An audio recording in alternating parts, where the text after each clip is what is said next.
Picture a classroom, small, bare, Victorian institutional. 11 children ages 6 to 14 sitting in wooden chairs pulled into a tight horseshoe. A teacher stands at the front, his mouth moving. His mouth is always moving. That's the whole point. Now here's the thing about this classroom. Every single child in it is completely deaf. And the teacher isn't using his hands. He isn't drawing pictures. He isn't writing words on the board. He is talking. Just talking. Opening and closing his mouth and expecting 12 damaged-ear children to read his lips and then, somehow, open their own mouths and make similar sounds come out. That's it. That's the whole method. You could walk past this window and think, look at that dedicated teacher. Look at those attentive students. You couldn't know that 3 of those children haven't eaten properly in 4 days because they couldn't lip read what was being offered at breakfast. You couldn't see the marks on the hands of the boy in the second row, the red stripes where a ruler came down last Tuesday because his fingers moved into the shape of a word he wasn't supposed to make. You couldn't hear, or rather neither could they, the particular sound of a child spirit being slowly, systematically, professionally dismantled. Welcome to London, 1885, or 1882, or 1888. Pick a year in there. They were all roughly the same. This is a story about what happens when you take the one language a group of people have, the language they were born into, the language that lives in their hands and their faces, and the particular way their bodies move through space, and you tell them it's wrong, primitive, shameful, not real language at all, and you replace it with nothing except the aching, humiliating, sometimes physically painful process of trying to make sounds with a body that can't monitor its own sounds. This is a story about the deaf children of Victorian London, about the schools that were supposed to help them and the philosophy that nearly destroyed them. It's a story about silence, about what we decide counts as language, about the specific cruelty that comes wrapped in good intentions. So, get comfortable. If you're listening to this to fall asleep, I want to tell you that this one's a bit different from the usual, quieter in some ways, and in other ways much, much louder. I make these history stories, and honestly I have no idea if anyone sleeps to them or if you're all just people who've discovered that the sound of someone talking carefully about Victorian trauma is oddly soothing. Both are valid. Subscribe if you want. Turn the lights off. Here we go. Your name is Thomas Reeve. You're 9 years old. And you've been deaf your whole life. Not hard of hearing, not partially deaf. Completely, profoundly, thoroughly deaf from the day you were born, as though the universe simply decided that sound was optional and handed you a life in which every room is a silent film. Every conversation is lip-reading at best and guesswork at worst, and every single social interaction requires you to work 3 times as hard as anyone else just to know what is happening around you. Your family is from Bermondsey. Your father works at the leather tanning yards, which you know not from sound but from the smell that comes home with him every evening. A deep, animal, chemical smell that gets into wool and doesn't come out. A smell that tells you before he even reaches the door that he's finished for the day. Your mother takes in washing. You have 3 sisters, all of them hearing, all of them perfectly able to speak and sing and wake themselves up with the noise of their own dreams. You can't do any of those things. What you can do, what you've always been able to do, is sign. Your mother learned. Not perfectly, but enough. She's got a vocabulary of maybe 300 signs. Learned from other deaf families in the neighbourhood and from you, because you taught her, the way children always end up teaching their parents the language of necessity. Your eldest sister Sarah learned too. Your father almost never signs. His big tanner's hands, thick and roughened from the chemicals, feel clumsy to him in this language, but he's figured out a rough and ready system of gestures that gets the important things across. Come here. Dinner's ready. Good boy. I'm proud of you. It's not elegant, but it's yours. It's the whole architecture of your inner life, this language. It lives in your hands and your face, and the way your whole body becomes part of the sentence. When you sign, you're not just moving your hands, you're using your eyebrows, your mouth, the angle of your shoulders, the position of your body in space. It's a language built for eyes, and it is, as far as you're concerned, as natural and complete as breathing, which makes what happens next particularly brutal. The day you leave for the school is a Thursday in September. Your mother packed your trunk the night before. You know, because you kept waking up and seeing her standing over it, folding and refolding your shirts, her lips pressed together in that way she has when she's working very hard not to cry. You pretended to sleep. She pretended you had. By 6 a.m, you're dressed in your best clothes, stiff wool trousers that scratch the backs of your knees, a white shirt with a collar that chafes, boots that fit properly for the first time in your life, bought with money your parents clearly couldn't spare. Your mother makes you stand still while she smooths your hair flat with a wet comb. The comb is cold. You can feel each tooth dragging. Her hands are steady, but her wrists aren't quite, and you can feel that unsteadiness transmitted through the handle. The school is in Marylebone. An omnibus gets you most of the way, then a hackney cab for the last half mile. An extravagance so enormous that your father stares out the window the entire ride to avoid thinking about it.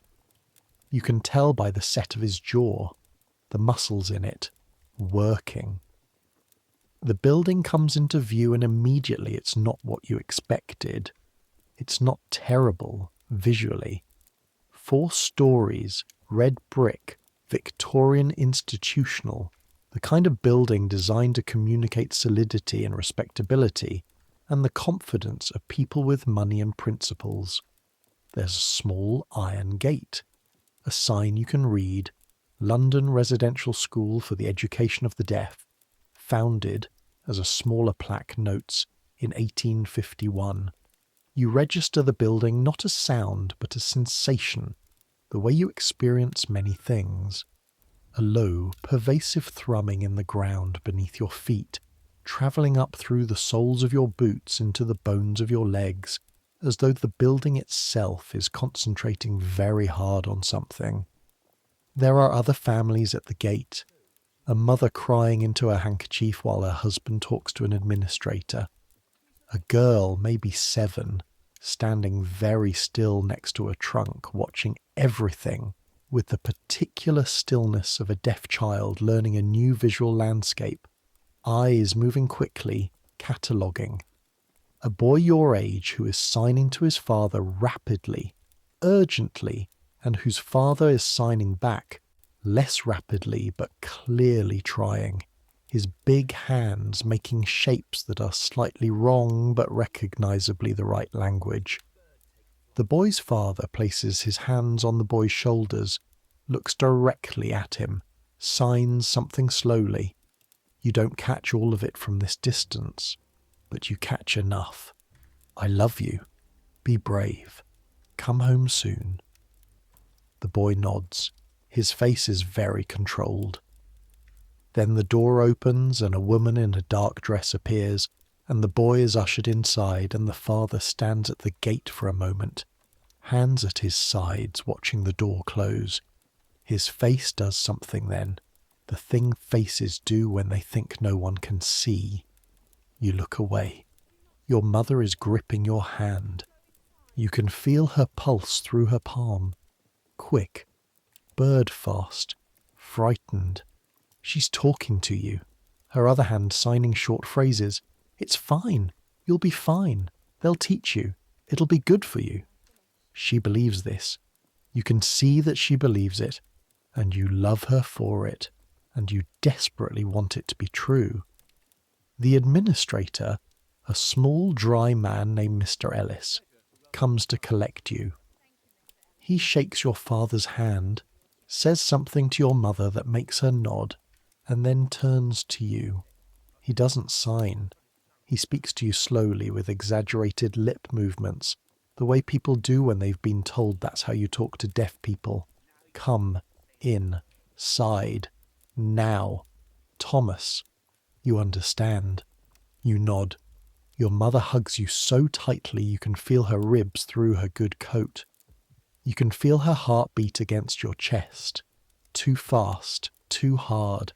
The heartbeat of someone doing a very brave thing they're not sure they should be doing. You walk through the door. Behind you the gate swings shut and you feel the vibration of it closing in the soles of your boots. The smell of the place hits you in the entrance hallway. Carbolic soap, coal smoke, boiled vegetables. The particular industrial institutional smell of Victorian England. Lye and sweat and something faintly chemical that you'll later learn is the compound they use to clean the wooden floors. A sharp, astringent smell that gets into the back of your throat and stays there. And underneath all of it, something you can't name for a while. Something that's a smell, but also almost an emotion. Fear. Old fear. The accumulated fear of dozens of children deposited into the walls over 30-odd years. You'll learn to not notice it, the way you learn to not notice all sorts of things here. Mr. Ellis leads you down a corridor. Your trunk follows somewhere behind on a trolley. The floor is bare wood, slightly warped with age, and you can feel each plank give slightly under your boot. A subtle give, the wood remembering all the feet that have walked it. The walls are white plaster, slightly yellowed from the gas lamps. Coal smoke has left a faint grey wash near the ceiling. Doors on both sides of the corridor. You catch glimpses through the small window panes in each door. A dining hall, tables laid with tin plates and cups. A room full of coat hooks and rubber overshoes. Then a classroom, and you look in as you pass. And there it is. Your first real look at what they do here. 11 children in a horseshoe of chairs. A man at the front moving his mouth. The children watching his face with an intensity that seems physical, that seems almost violent. Every one of them straining every muscle they have just to follow the movement of his lips. The man is holding up a card. On the card is a word. Ball. His mouth shapes it. Opens, closes, rounds. Ball. Ball. Ball. He points to a girl, maybe 10, in the second seat. She opens her mouth. You can see, even through the door, what comes out. It's not right. It's close, but it's not right. The man shakes his head, not unkindly, just again. The girl tries again. Something crosses her face. Concentration. Effort. Something very close to pain. The man nods. A small nod. Maybe. You keep walking. The dormitory's on the 3rd floor. 8 beds, 4 on each side. Iron frames with thin mattresses. Grey wool blankets folded at the foot with institutional precision. A small window at each end. A wooden crucifix on the wall. A washstand in the corner with a basin and a pitcher of water that will, you discover within the hour, be ice cold at all times regardless of season. The matron is a woman named Mrs. Hartson. She's somewhere in her 40s, stout with grey hair scraped back and a face that seems to have made peace with a great many disappointments and settled into a careful, neutral competence. She signs to you, which surprises you, relieves you, releases something tight in your chest. Welcome. Your bed is the second from the window. Your trunk goes under. Meals at 7, 12, and 6. Church on Sundays. Visitors on the first Saturday of the month. Her signs are precise but clinical.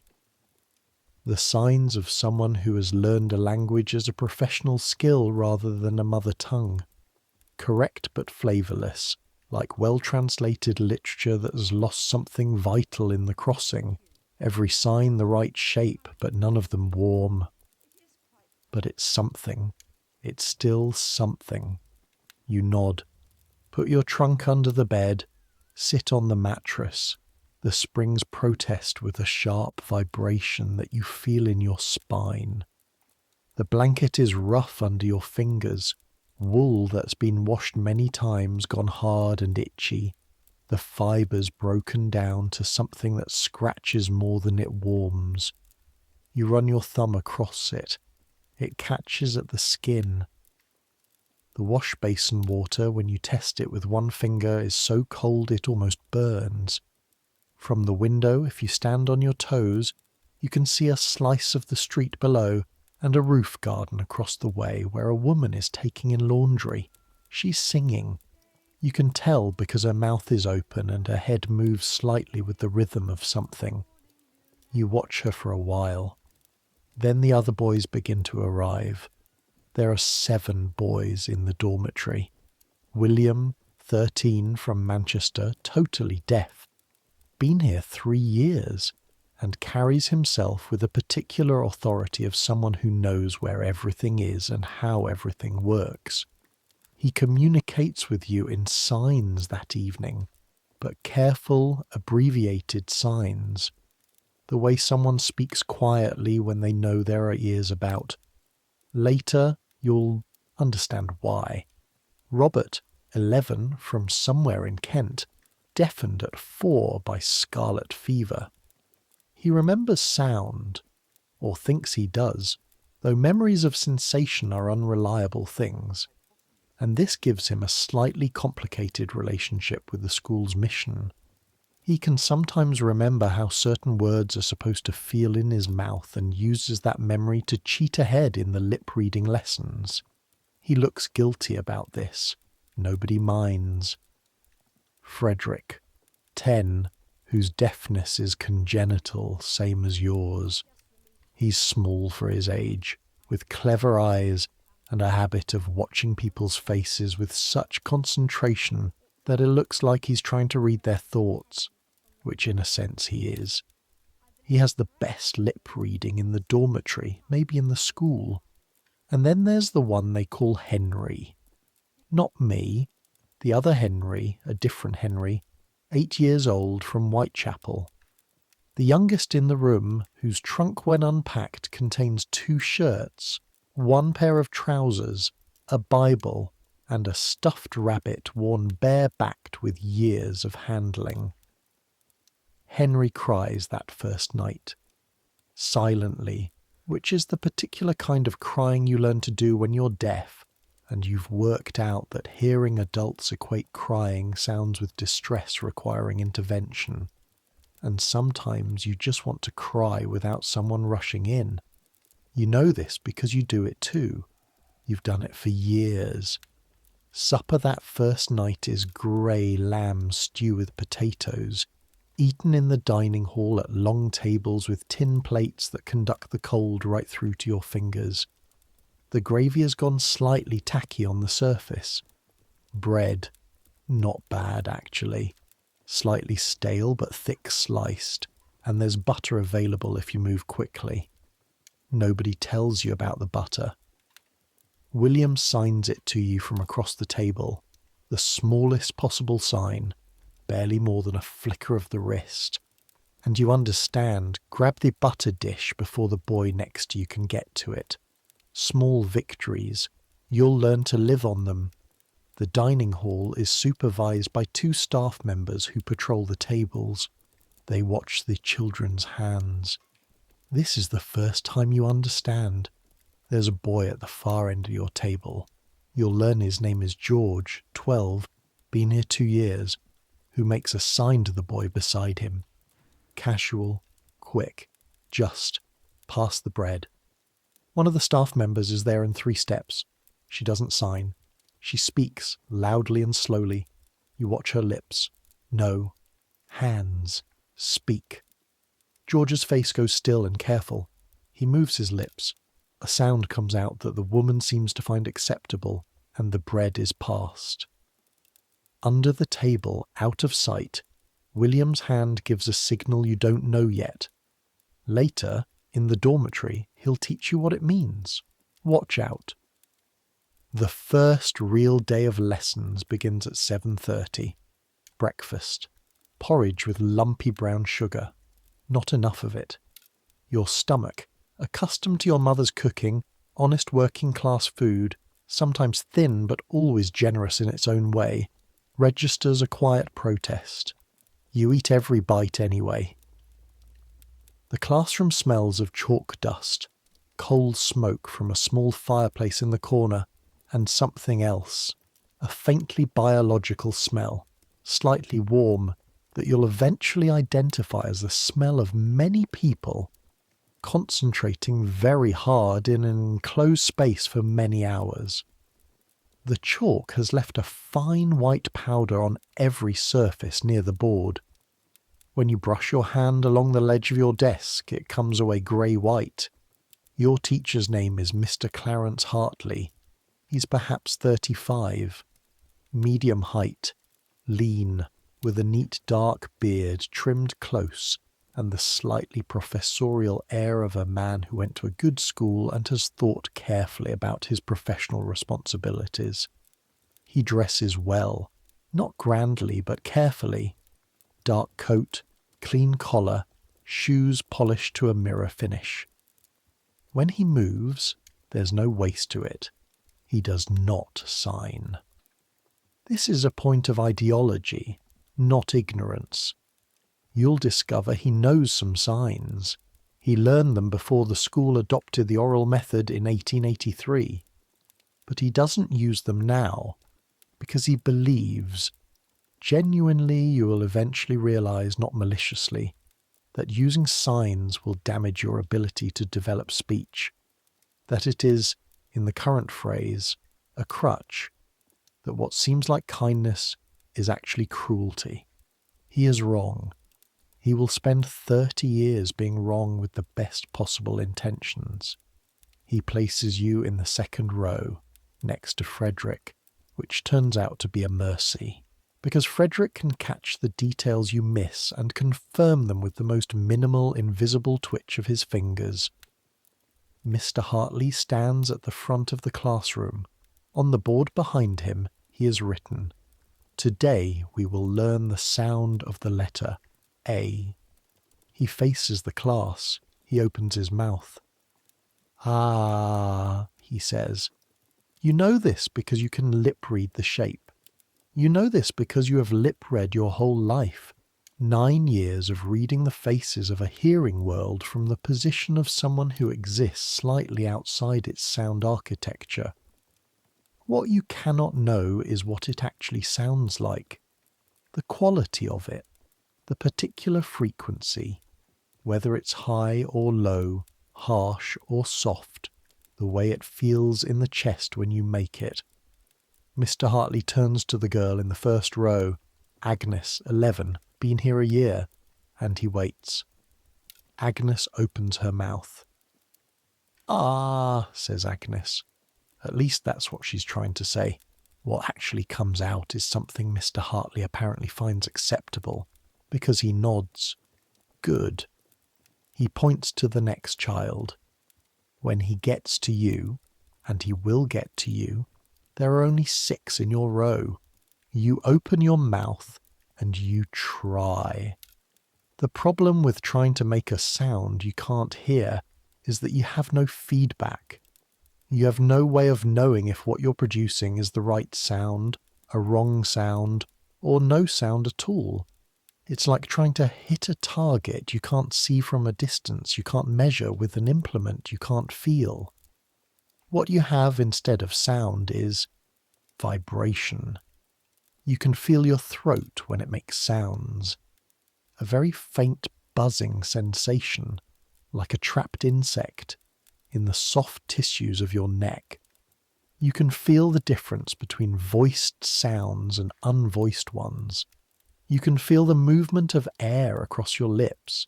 You can feel your tongue and palate and teeth making contact.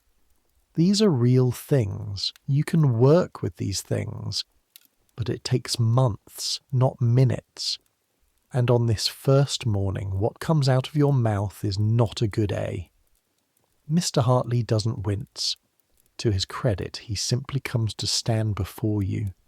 He does something that will become so routine you stop finding it strange.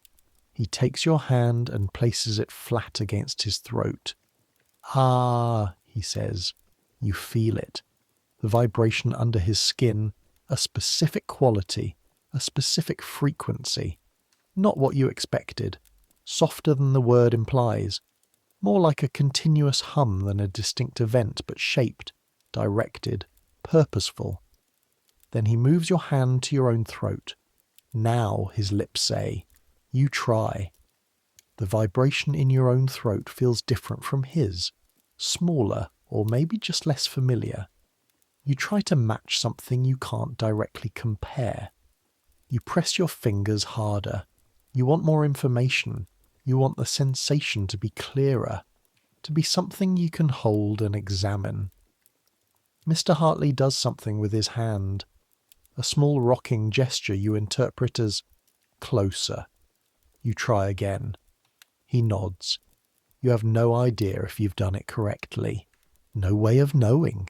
You're navigating entirely by the expressions on other people's faces. This is, you will gradually understand how you will spend the next 5 years of your education. Let me pause here and give you some context, because the 1880s are when this gets particularly specific and particularly consequential. For most of the 19th century, there were 2 schools of thought about how to educate deaf children. The first was the manual method, signs, the natural language of deaf communities. In France, a Catholic priest named Abbé de l'Épée had been teaching deaf children in sign language since the 1760s, founding what became the first public school for the deaf in history. His students went to America, where a teacher named Thomas Hopkins Gallaudet founded what would become Gallaudet University in Washington, D.C., the world's only university designed for deaf students. The manual method worked, not perfectly, because no method is perfect, but the children educated in it could read, write, communicate, and graduate with the same intellectual achievements as their hearing peers. They had a language, they had a community, they had a culture that was theirs. The second was the oral method, speech, lip reading, the attempt to take deaf children and produce in them something that approximated the communicative behaviour of hearing people. The theory was that this integrated deaf children into the hearing world, rather than separating them into what was seen as a limiting and isolating subculture. For decades, these 2 methods competed in schools across Europe and America. Then, in September of 1880, something happened. The Second International Congress on Education of the Deaf was held in Milan. 182 delegates from 12 countries. One of them was deaf. The hearing delegates voted. They voted to prohibit sign language in all schools for the deaf worldwide. The oral method would be universal. Sign language would be banned. This decision, the Milan Resolution, would govern deaf education for the better part of a century. The Congress lasted 4 days. By the time you arrive at this school in Marylebone in 1885, the ban has been in effect for 5 years. Teachers who signed have been reassigned or let go. Textbooks using sign language have been removed. The curriculum has been rebuilt around a single, inflexible premise. Deaf children must learn to speak. and in order to learn to speak they must not be permitted to sign. You don't know any of this. You're 9. What you know is that yesterday you could talk to your family, and today you can't talk to anyone. The second week is harder than the first. The first week you're in a kind of shock that keeps you slightly apart from your own experience. You go through the motions. Eat, sleep, go to lessons, practice the sounds in front of the small square mirrors that each child is given. The mirror is one of the primary teaching tools. The idea is that you watch your own mouth while you make sounds, and this visual feedback, seeing the shape of your lips, the position of your tongue, replaces the auditory feedback that hearing children use automatically. It's not entirely stupid as a theory. Lip shapes do correspond to sounds. There is information there. The problem is that many sounds look identical on the lips. P and B look the same. M and B look almost the same. T and D, N and M, F and V. In English, approximately 1/3 of all sounds are visually indistinguishable from at least one other sound, which means that if you're relying solely on lip reading, you're always guessing. You're always filling in blanks from context and probability and the grinding mental labour of pattern recognition. This is not, as the oral method enthusiasts claim, a superior form of communication. It is an extremely difficult, extremely unreliable form that requires so much cognitive effort that most people using it have very little mental capacity left over for actually processing what's being said. You don't have words for this yet. You're 9. What you have is a persistent headache behind your eyes by 3 in the afternoon, aching jaw muscles from the constant controlled effort of forming sounds, a growing awareness that some of the other children are much better at this than you are, and a corresponding growing shame about that gap. Because when you can't do the thing everyone is trying to make you do, and you can see the disappointment in the teacher's face, the conclusion your 9-year-old brain draws is not, "This method is wrong." The conclusion it draws is, "I am failing. I am bad at being a person." The second week, you make your first real friend. His name is Arthur Whitfield, 10 years old, from Islington, the son of a watchmaker. He's been at the school for 2 years, which means he's been through the initial shock and the grinding middle period and come out the other side into something like adaptation. His spoken sounds are better than yours, but still imprecise. Still the sounds of a mouth working from the outside in rather than the inside out. But he's learned every other system the school runs. He finds you behind the dining hall on a Wednesday afternoon during the 20 minutes of outdoor time that passes for recreation. You're sitting on the kitchen step watching 2 pigeons argue over something in the yard. He sits down beside you, looks at the pigeons, looks at you, makes a sign so small and fast that if you weren't paying attention you'd miss it entirely. "You good?" You look around, no staff visible. "Not really," you sign back. He nods. His face does something complicated, a kind of recognition, the expression of someone who understands precisely what you mean. "Gets easier," he signs. After a while, you stop fighting, and it gets easier.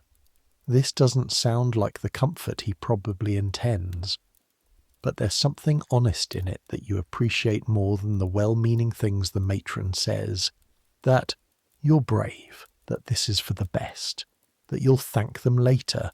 Easier how? You sign. He thinks for a moment. You stop expecting them to get it right. He signs.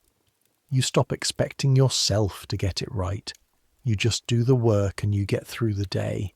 The days stack up. Then it's been a year. Then it's been 2. Is it worth it?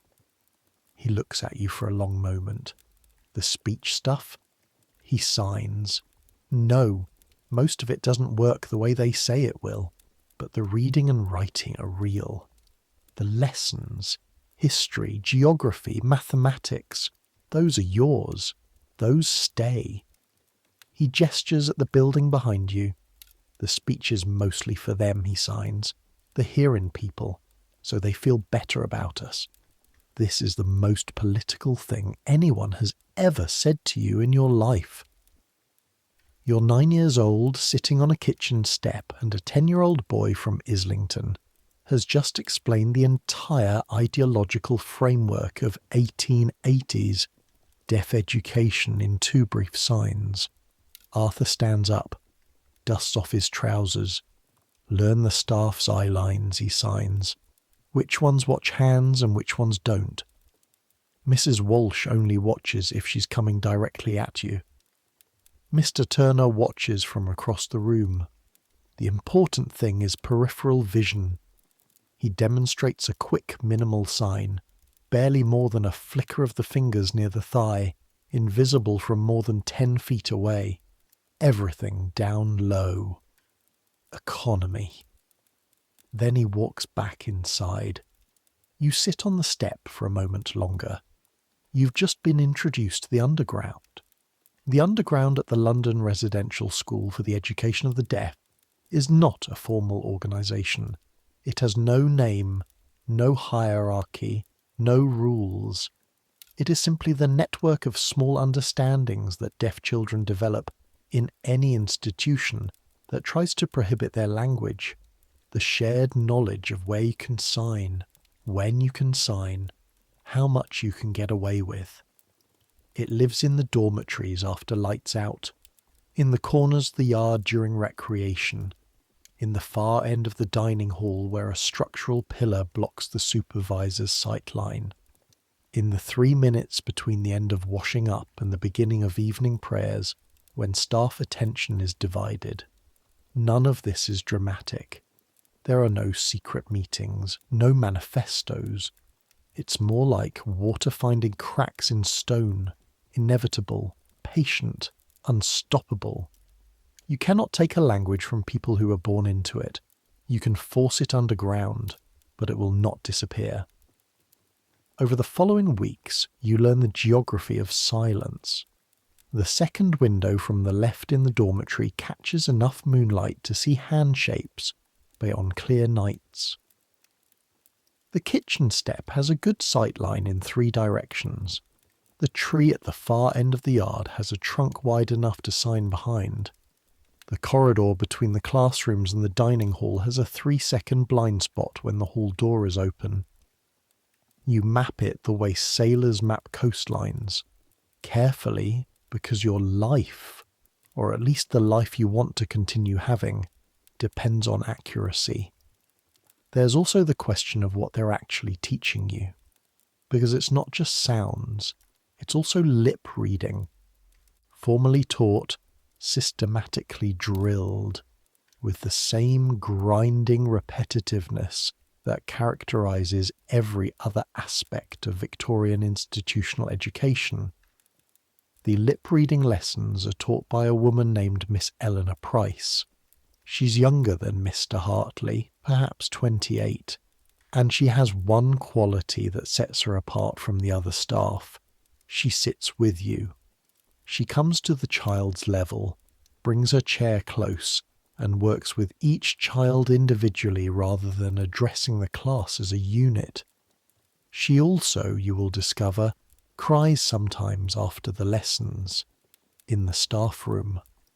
You know this because William saw her through the door one afternoon and reported it to the dormitory that evening. She's not crying because the children are failing. She's crying because some of them are succeeding, and she's beginning to understand that success in the oral method means something very different from what the educator's literature describes. It means exhaustion. It means headaches that last for days. It means developing a profound anxiety around any communicative situation that isn't fully controlled. Because lip reading in a structured classroom with one speaker who knows you're watching is one thing, and lip reading in the actual world is something else entirely. Miss Price is beginning to suspect this around the time you arrive. She will continue working at the school for another 7 years. Then she'll leave. She'll write a letter, which historians will eventually find, describing what she calls the particular tragedy of a method which, in its very successes, creates its own greatest failures. You won't know any of this for many decades. But right now, sitting across from her in the lip-reading lesson, watching her mouth carefully, you do know one thing. She looks at you like a person. Like all of you are people, full stop, no qualifications, no asterisks. In this building, in this year, that is not as common as it should be.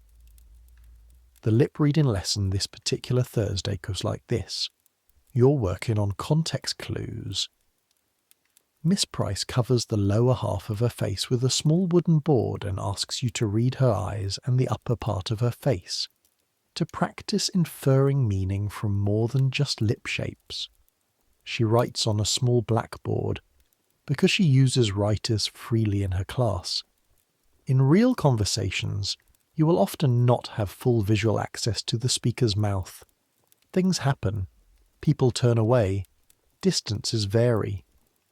What you can always read, she writes, is attention, concern, amusement. You can read the emotional weather of a conversation from the face's upper geography, the brows, the eyes, the forehead. She shows you a sentence, covers her mouth, says it with her eyes, you watch. The eyes say, something has gone wrong, not terribly wrong, but wrong. The sentence, it turns out, was, I've lost my key. You guess? Something is missing. Miss Price lifts the board and shows you her mouth. Lost my key. She writes it, then writes, close. You got the emotional valence. The key is specific knowledge. Context. She holds up a finger. Always use context. Then she thinks of something, writes. If someone tells you they lost their key, what do? You think about this, you write. Help them find it. She smiles. Yes. You respond to the problem. Even if you don't catch every word, you respond to what matters. This is not in the official curriculum. This lesson, about navigating a world where you will never catch every word, is something Miss Price has added herself, quietly, without telling the headmaster. It will be one of the most useful things anyone ever teaches you. October. The leaves on the plane tree visible from the dormitory window go from green to gold to brown to gone. The light changes from the generous slanted gold of early autumn to the thin, mean grey of London approaching winter. Coal smoke thickens in the air outside. The gaslight in the corridors becomes more important earlier in the afternoons. Your hands have developed a slight roughness on the fingertips from the cold washstand water. The skin cracks at the knuckles if you don't oil it, and oil is not freely available. So you learn to ask Mrs. Hartson, who keeps a small tin in the supply cupboard and dispenses it without comment if you show her cracked hands. She's not unkind, Mrs. Hartson. Not warm exactly, but consistent, and at 9 years old in an institution, consistency is worth more than you'd think. The speech lessons have evolved. Mr. Hartley has moved from individual vowels to consonants to simple words, and the pace is both faster and slower than you expected. Faster because he holds high standards and pushes through material, regardless of whether all the children have grasped it. Slower, because the actual achievement of correct speech sounds takes weeks of repetition, of hands on throats, of tiny mirrors held to moving mouths, of mornings and afternoons of effort that produce very small, very hard-won increments. The mirrors are cold in October, a small misery. Cold glass against your palm every morning, every afternoon. watching your own face try to form the shapes of a language whose sounds you cannot hear. Here's something you've started doing, which is your own invention. When you practice a new sound, you don't just use the mirror. You put your fingers against your own throat and you hum, feeling the vibration pattern of just vibration, no shape. Then you add the shape, the lip position, the tongue position Mr. Hartley has shown you. Then you try to connect the two, the vibration and the shape. Then you add the breath. 3 separate things, learned separately, combined. It's slow, but it's producing better results than the mirror alone. Frederick notices. He signs to you in the dormitory one evening, after lights out, in the thin moonlight from the second left window. What are you doing with your throat in lessons? Building the sound from parts you sign back. How? You explain it as best you can.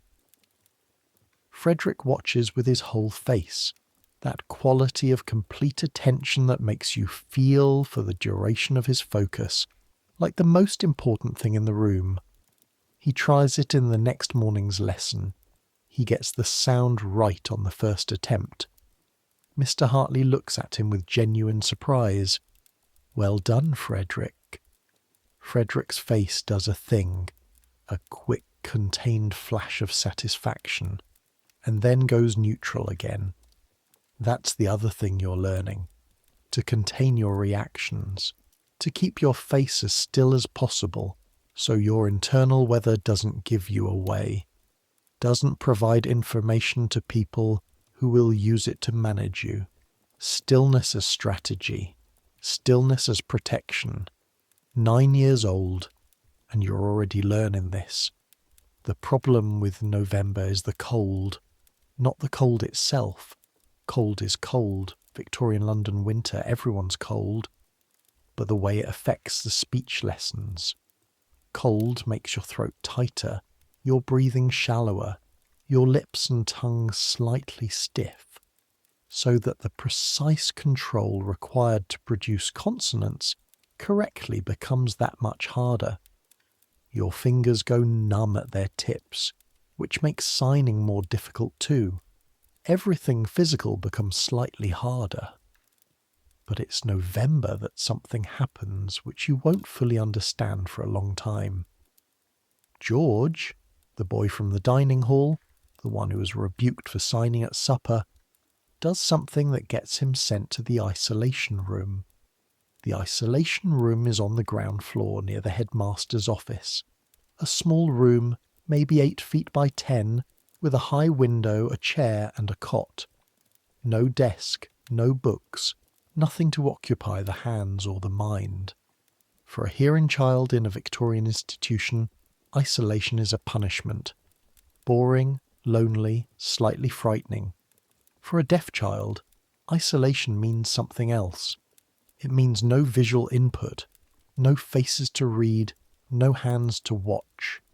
It means being cut off from language entirely, in a way that a hearing child in the same room would not be, because a hearing child in isolation still has the whole sonic world.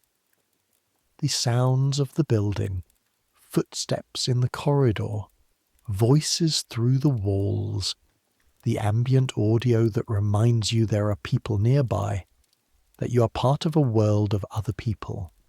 A deaf child in isolation is in the silence they are always in, except now there is also no movement, no visual connection, no language. George is in the isolation room for 2 days. When he comes out, he's different. Not broken, he's too resilient for that. But there's something quieter in him than there was. Something slightly further back behind his eyes. William tells you that night in the moonlit dormitory, in the minimal underground signs, George was caught signing in the courtyard. Staff member saw both of them. Standard punishment. You look at William's face as he signs this. He looks, for just a moment, the age he actually is. 13, not the self-possessed near adult he usually presents as. How long? You sign? Has this been happening? William thinks. Since before I got here, he signs. Since they changed to the oral method. Some places are worse. Some schools they tie the hands. Mittens. Gloves to prevent signing. You feel something shift in your stomach. Your hands suddenly feel more important than they did a moment ago. More vulnerable. This school doesn't do the mittens. You sign. Not yet, William signs. The yet hangs in the dark between you. You all lie down. The building settles around you, making its Victorian structural sounds that you feel rather than hear. Creaks transmitted through the floorboards into the mattress springs, vibrations of doors closing somewhere below. You think about the mittens for a long time before sleep comes. Now here is something worth knowing about the man most responsible for the direction of deaf education in the English-speaking world in the 1880s. His name is Alexander Graham Bell. Yes, that Alexander Graham Bell. The telephone. You know him. Everyone knows him. What most people don't know is that Bell had an intensely personal relationship with deafness. His mother was profoundly deaf. His wife was profoundly deaf. He grew up watching the women he loved most navigate a hearing world with enormous difficulty, and he made it the work of his life. Alongside, before and after the telephone, to eliminate deafness as a social category. Not the condition itself necessarily. The category, the community, the culture. His theory, published in 1883, was that the deaf community in America was forming a distinct subculture. Deaf schools, deaf churches, deaf clubs. And, he considered this the critical danger, deaf marriages. Deaf people marrying deaf people, potentially having children who might also be deaf, perpetuating and growing a population that was, in Bell's view, separated from mainstream hearing society in a way that was dangerous. His proposed solution was eliminate sign language, scatter deaf children into mainstream hearing schools wherever possible, discourage deaf people from socializing primarily with other deaf people, encourage deaf people to marry hearing people. Bell was not a cruel man. He was not malicious. He loved deaf people in his way, the way you can love people while systematically dismantling the things that make their lives worth living, if you're convinced those things are obstacles rather than foundations. His paper was called Memoir upon the Formation of a Deaf Variety of the Human Race. He was trying to prevent the existence of people like you. He thought he was helping. December comes with the particular violence of London winters. The water in the washstand basin is, by this point, developing ice crystals at the edges by morning. You break through them with your fist, a small daily act of defiance against the temperature, and wash your face with water cold enough to make your eyes water and your skin go instantly tight. Your knuckles have progressed from cracked to something closer to raw. Mrs. Hartson gives you the oil tin more readily now. You've started sharing it with young Henry, the youngest in the dormitory, whose hands are worse than yours, red and rough and slightly swollen at the joints, the skin of a child not yet accustomed to institutional cold. Henry is doing badly in the speech lessons. This is not Henry's fault. His deafness is more complex than the school's simple category of deaf allows for. He has some residual hearing in one ear, enough to perceive certain frequencies of sound, not enough to use reliably. He exists in a liminal zone that the oral method handles particularly badly. He can sometimes hear enough of a sound to know it's happening without being able to resolve it into recognizable speech, which means he's constantly reaching for something he can almost grasp, constantly surprised by both what's there and what isn't. He's also 8 years old and has been away from his mother for 3 months. He signs in his sleep. You've noticed this, watched in the moonlight, his hands moving against the blanket. Small shapes. Probably not language exactly. Probably more like the motor memories of conversations he had at home, playing out again in the slow release of sleep. The hands rehearsing what the daytime forbids. His hands know the language his mouth isn't allowed to speak. The visiting day in December is the first Saturday of the month. Your mother comes alone. Your father is working. Saturday morning shift at the tannery can't be missed. This time of year there's no choice, and your sisters have their own obligations. But your mother is there at 9 o'clock when the gate opens, wearing her good coat with a small parcel wrapped in brown paper.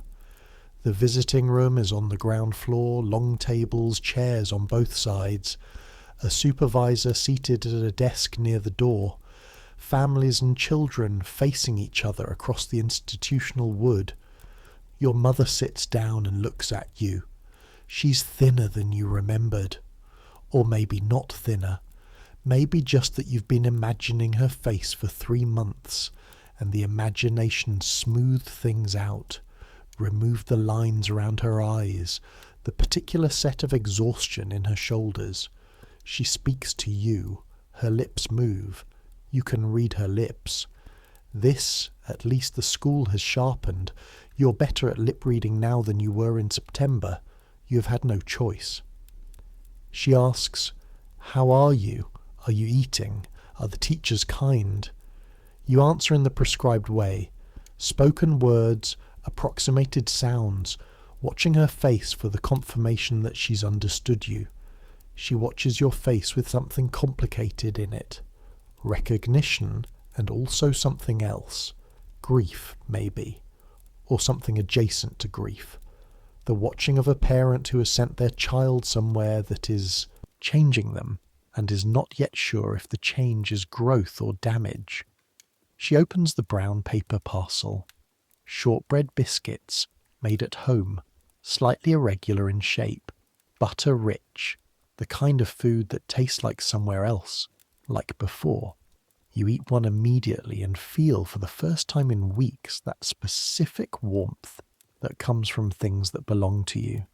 Your mother wants to sign to you. You can see her hands wanting to. They start to form a shape and then stop because she's been told. There's a paper she signed when she left you here, a document about the educational method, that she should speak, not sign. That signing will interfere with your progress. She speaks instead. Her lips say, "I miss you. Your father misses you." Sarah says hello. The cat knocked the lamp off the mantelpiece last week and your father laughed for the first time in months. You watch her lips. You catch everything. You speak back. Your approximated sounds.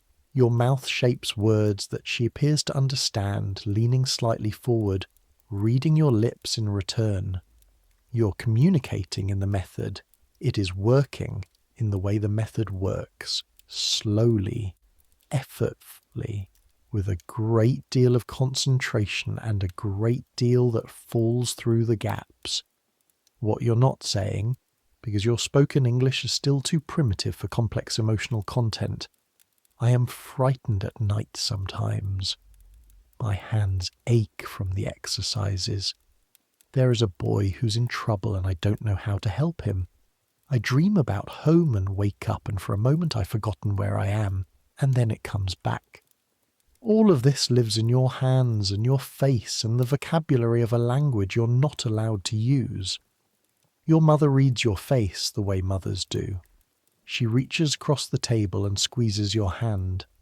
She keeps her hand over yours for the rest of the visit. The supervisor doesn't object to this. Some things are past jurisdiction. You're allowed to go home for Christmas. 2 weeks. A trunk. Repacked. Mrs. Hartson helps you fold your shirts. Her hands are quick and practical. folding with the efficiency of someone who has folded laundry in institutions for 20 years. She folds a shirt, places it in the trunk, looks at you. She signs to you, the only time she ever does this spontaneously, outside of the scripted welcome signs at the beginning of term. The signs are, eat well, sleep in your own bed, come back in January. You look at her. She looks back. For a moment she looks like she might say something else. Her face has a quality you've seen in Miss Price's face, an awareness of something she can't name within the rules of this institution, something that sits behind her eyes and doesn't quite make it to her hands or her mouth. Then she closes the trunk lid. Ready, she says, out loud. The way things are supposed to be done, you are ready. The cold air hits you when you step outside. December London, sharp and grey. The smell of horse dung and chimney smoke and the particular fog that isn't quite fog, more like the city breathing. Your eyes adjust. The street is full of people, delivery men, women with market baskets, a cab rank, a boy selling newspapers, all of it simultaneous. All of it in visual terms, just movement, life. You put your hand in your coat pocket, a habit you've developed, a way of keeping your hands warm and also available. Your fingers curl into the beginning of a sign, not any particular sign, just the shape of language, the readiness of it. Your mother is coming down the road. She spots you, and her face does the thing it only does for people she's been worried about, and now doesn't have to worry about for a little while. She reaches you and she hugs you, the same fierce hug as September. Then she steps back, holds you at arm's length, looks at your face. She signs. You look thin. You sign back. The porridge is not your porridge. She laughs. Actually laughs, with her whole face, and her hands are moving before she even thinks about it, signing the punchline to a family joke you've had since you were 5 years old. It's a joke about your grandfather and a particularly bad batch of bread and the incident that resulted, which has been part of your family's vocabulary since before you were born. You sign your part. She signs her part. You both laugh. You are home. For 2 weeks you are going to sign everything. Every thought, every observation, every piece of silliness and every serious thing. You are going to use your whole body to talk. You're going to have conversations that are as long and complicated and funny and sad as conversation should be. And then in January you're going to pack your trunk again and go back. But right now you're on a Bermondsey pavement with your mother's hand in yours and your whole language alive in your fingers. Right now, that's enough. January. Back to the washstand water with ice crystals in it. Back to the grey porridge and the tin plates. Back to Mr. Hartley and the mirrors and the sounds. But something is different in January. You're different. 2 weeks at home, 2 weeks of full fluency signing, 2 weeks of being completely yourself. It's clarified something. Not a decision exactly. More like a new piece of internal architecture. A room in yourself that you've furnished properly and now know how to get back to. Mr. Hartley in January introduces something called the artificial palate. The artificial palate is a device. You'll get better at describing it as you get older. At 9, you just call it the horrible thing. Made of a thin sheet of metal, shaped to fit the roof of the mouth, with small tactile markers at specific points corresponding to tongue positions for different sounds. The theory is that by feeling where your tongue is supposed to touch, you can learn the mechanical position of sounds without auditory feedback. It is deeply, profoundly uncomfortable.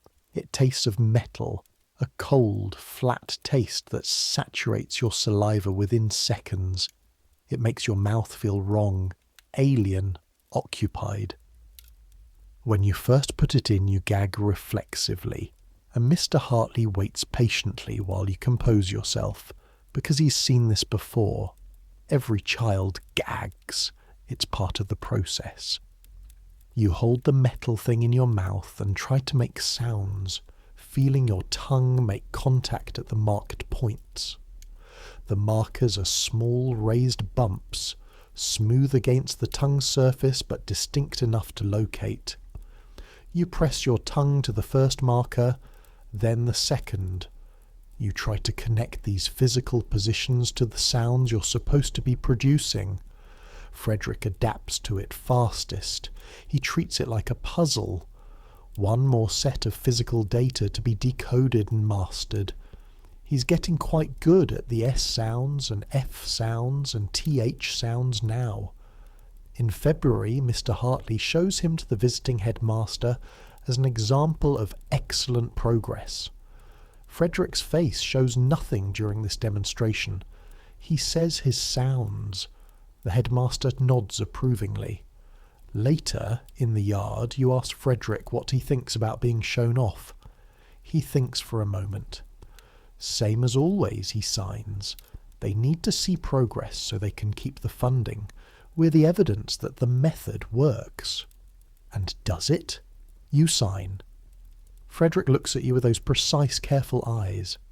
Works at what? He signs. It's not a rhetorical question. February. Something you've been noticing for weeks becomes impossible to ignore. Arthur is getting worse. Not worse at the speech lessons, worse inside himself. There's a heaviness to him that wasn't there in autumn. He moves more slowly. He eats without registering what he's eating. His eyes, which used to scan everything, always calculating, always reading the room, have shortened their range, looking closer instead of further, looking inward. You ask him, one afternoon on the kitchen step, in the abbreviated signs of the underground, "You okay?" He looks at the yard for a moment. Tired, he signs. Tired how? He makes a sign you don't know, a combination you haven't seen. You ask him to repeat it. He does. The sign is, as best you can interpret it, the kind of tired that doesn't go away when you sleep. You sit with him for a while. You don't sign more, because there isn't more to say, and sometimes, you're learning this, presence is more useful than language. The 20 minutes of recreation time passes. The bell that signals its end, you can't hear it, but you feel it through the ground, and the other children start moving, brings you both back inside. Arthur stands up. He's 10 years old. He looks in this moment about 40. You go back to your afternoon lessons, the speech exercises, the mirrors, the sounds. March. Something happens that changes the shape of the rest of your time here. Twice a year, the school holds what the administrators call a progress exhibition. Benefactors and interested parties, philanthropists, education reformers, civic leaders, occasionally journalists are invited to observe the children's lessons and see evidence of the oral method's effectiveness. These events are important for the school's funding. The school costs money to run. The money comes from donations, from fees paid by families who can afford them, and from charitable grants. The exhibitions are proof of concept. They are also theatrical performances. Nobody says this explicitly. In March, your class is selected.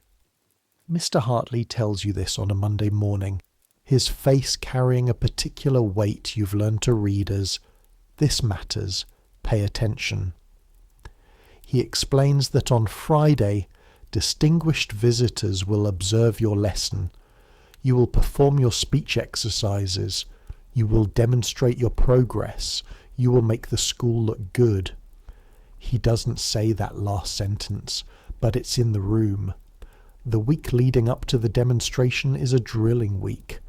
Double the number of speech exercises, extra sessions with the mirrors, Specific sentences prepared and practiced, sentences chosen for their demonstrability, their clear consonants, their ability to show off what the method can produce in 6 months of work. My name is Thomas Reeve. I am 9 years old. I have learned to speak at this school. You practice until the words are muscle memory, until your mouth knows the shapes without your mind having to direct them, until you can produce these sentences, these specific sentences in this specific order, in a way that a hearing audience will find impressive. Whether you fully understand what you're performing is, functionally, beside the point. Thursday evening, the dormitory is quieter than usual. The boys prepare their best clothes. Mrs. Hartson moves through the room, checking collars, straightening ties, approving or rejecting the state of boots. She's efficient and slightly softer than usual. A quality in her that might be called, in someone with more warmth to display, encouragement. Young Henry comes to you and shows you his hands. They're shaking. You look at them, then you look at him. You can't tell him it's going to be fine. You don't know that. You can't tell him the visitors are kind people who mean well. You don't know that either. What you can do is, you put your hands over his, briefly, until they stop shaking. Then you let go. He nods. His hands are still. The demonstration room is the larger of the 2 classrooms rearranged for the occasion. The children's chairs have been placed in a neat semicircle facing a row of visitor chairs. Flowers, January roses, slightly expensive, someone made an effort, in a vase on the windowsill. The blackboard has been cleaned to a shine. The visitors arrive at 10. There are 7 of them. 3 men who appear to be philanthropists, wearing expensive coats and carrying the bearing of men accustomed to having their opinions listened to. 2 women who appear to be reformers, intelligent-faced, watching everything with the attention of people who came to learn something. A journalist with a notebook, and a man you don't recognize, older, slightly apart from the others, who watches the children rather than the room. You will not learn until much later who he is. Mr. Hartley introduces the lesson. He's polished today. His explanation of the method is smooth and articulate, hitting the right notes. The science of oral education, the evidence from Germany and America, the transformative effect on the children's ability to function in hearing society. He talks for 10 minutes. The visitors watch him. Then he turns to the class. Thomas, please begin. You stand. Your mouth is dry. Your palms are wet. The visitors' faces are arranged in that expression faces make when they're preparing to be impressed. Open, slightly forward-leaning, with the particular brightness of anticipatory goodwill. You open your mouth. My name is Thomas Reeve. I am 9 years old. I have learned to speak at this school. Your voice, the sounds that come out, are not perfect. They never will be. There's a flatness to deaf speech that the oral method, at 9 months, cannot fully eliminate. Your vowels are slightly off-centre. Your rhythm is slightly mechanical. But they're understandable. That's what the method has achieved. That's what 9 months of mirrors and metal palates and hands-on throats has produced. The visitors' faces confirm it. They change. The brightness intensifies, heads nod, a small sound of approval that's audible to everyone in the room except you and your classmates. Mr. Hartley nods at you. Sit down. The next child stands, child by child. The sentence is rehearsed all week. The visitors watching, nodding, impressed. Frederick produces the best speech in the class. His S sounds are nearly perfect. His consonants are crisp. Even the journalist's face shifts into something more than polite interest. Frederick sits down. He gives nothing away. Then it's Henry's turn. Henry stands. He's small for 8. He's been small for 8 for months. But it's more visible right now, in this room, standing before these visitors, with his best shirt buttoned to the collar and his boots slightly too large for him. He opens his mouth. What comes out is not the sentence. It's close to the sentence. It's the sound of 8 years old and a complicated kind of deafness, and 3 months less practice than everyone else in the room. It's the sound of a boy trying as hard as he has ever tried anything. And what comes out is something. Something that could, with effort, be interpreted as words. But it asks something of the listener. It requires something. One of the philanthropist men, he can't help it, you can see him not being able to help it. His face does a thing. Not disgust, not contempt. More like embarrassment. The face of someone who expected to see something impressive and is seeing something uncomfortable instead, and doesn't know where to put the discomfort. Henry sees it. You can tell, because Henry is a lip reader, and lip reading is not just about mouths, it's about the whole face, the entire emotional weather of another person's expression. And you can see the moment Henry reads that face. His sounds stop. Just stop. Mid-sentence. The room waits. Mr. Hartley, to his credit, says nothing, just waits. His face is controlled, giving Henry nothing negative to read. Henry tries again. He gets the rest of the sentence out. He sits down. The visitors applaud. Politely, warmly, they applaud all the children. Henry stares at his hands in his lap. Under the polite applause, in the space between you and Henry and the semicircle of chairs, your hand moves. One sign, small, down near the thigh, invisible from the visitor chairs. You did it. Henry doesn't look up immediately. Then he does. His eyes find yours. He gives the smallest possible nod. After the visitors leave, after the room is rearranged, after Mr. Hartley thanks everyone for their excellent work, you find Henry in the corridor. He's still quiet. But there's something different in the quiet. Less internal, less folded in. He looks at you. The man. He signs. The one who made the face. You nod. His face said, "You're not enough." You think about what to say. You think about Arthur's exhaustion. You think about George in the isolation room. You think about the mothers at the gate and the father's hands trying to make the signs right. You think about what Frederick said. Works at what? His face said something about him. You sign.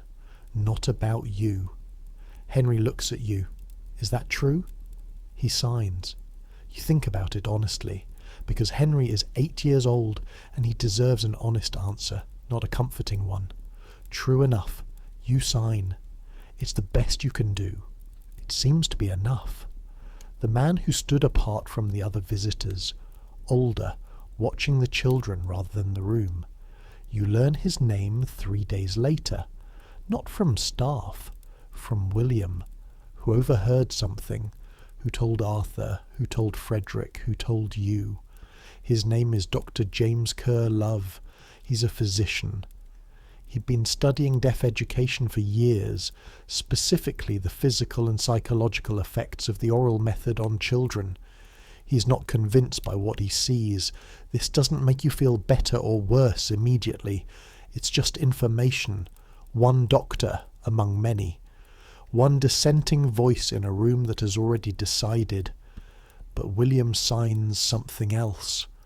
There are people, he signs, hearing people, doctors and educators, people with the power to change things, who are starting to ask questions, starting to collect data, starting to talk to each other about what graduates of oral schools are actually able to do and whether it matches what the method promises. It'll take years, William signs, maybe decades. You're 11 now. That's how much time has passed in the writing of that sentence.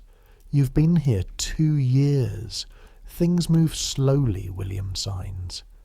Does it change? You ask. William is 15. He's been here 4 years.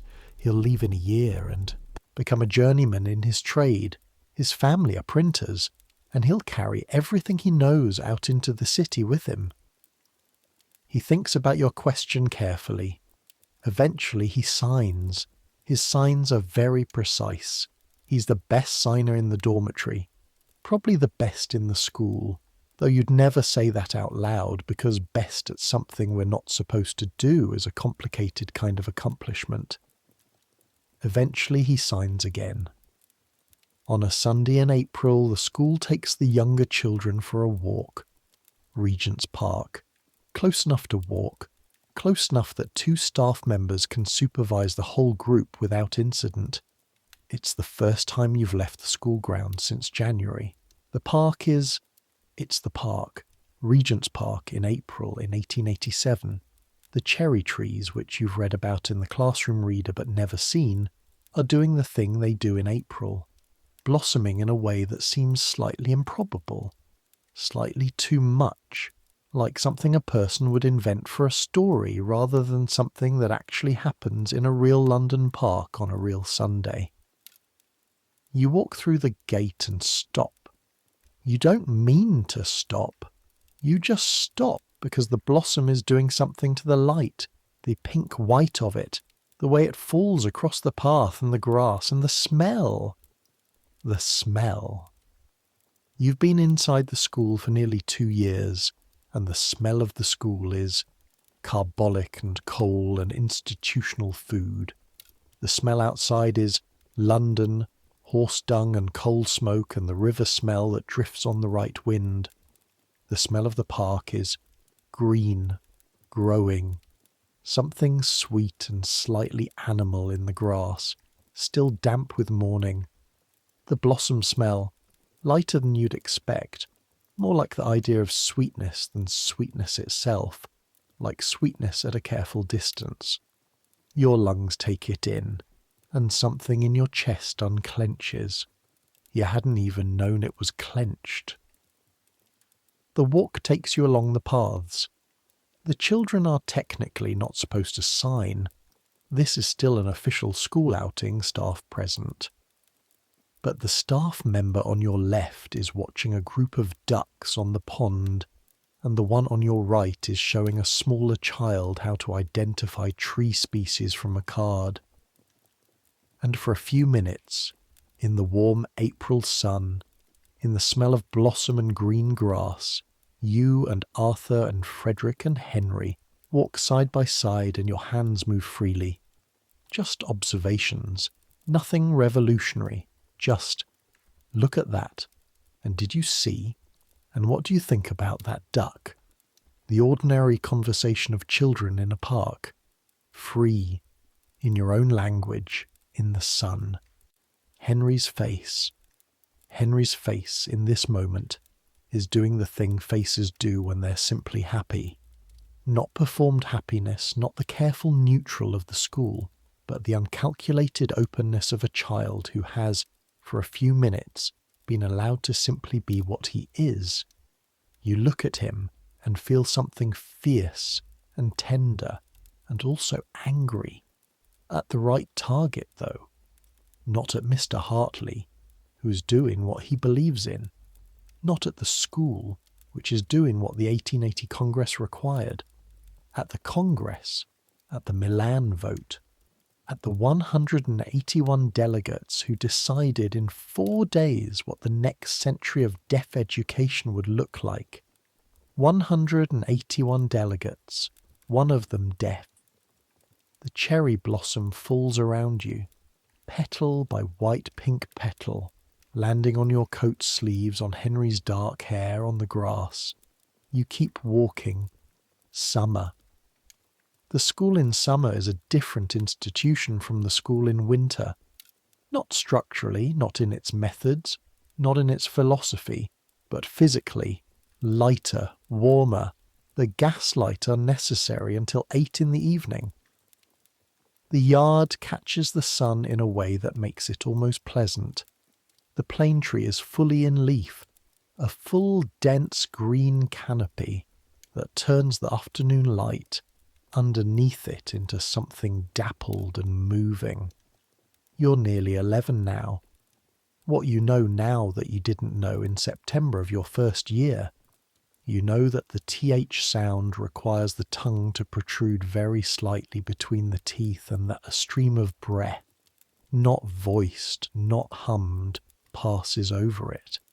You know this not because you can hear it, but because your fingers have felt it 1,000 times on Mr. Hartley's throat and on your own, until the motor memory is permanent.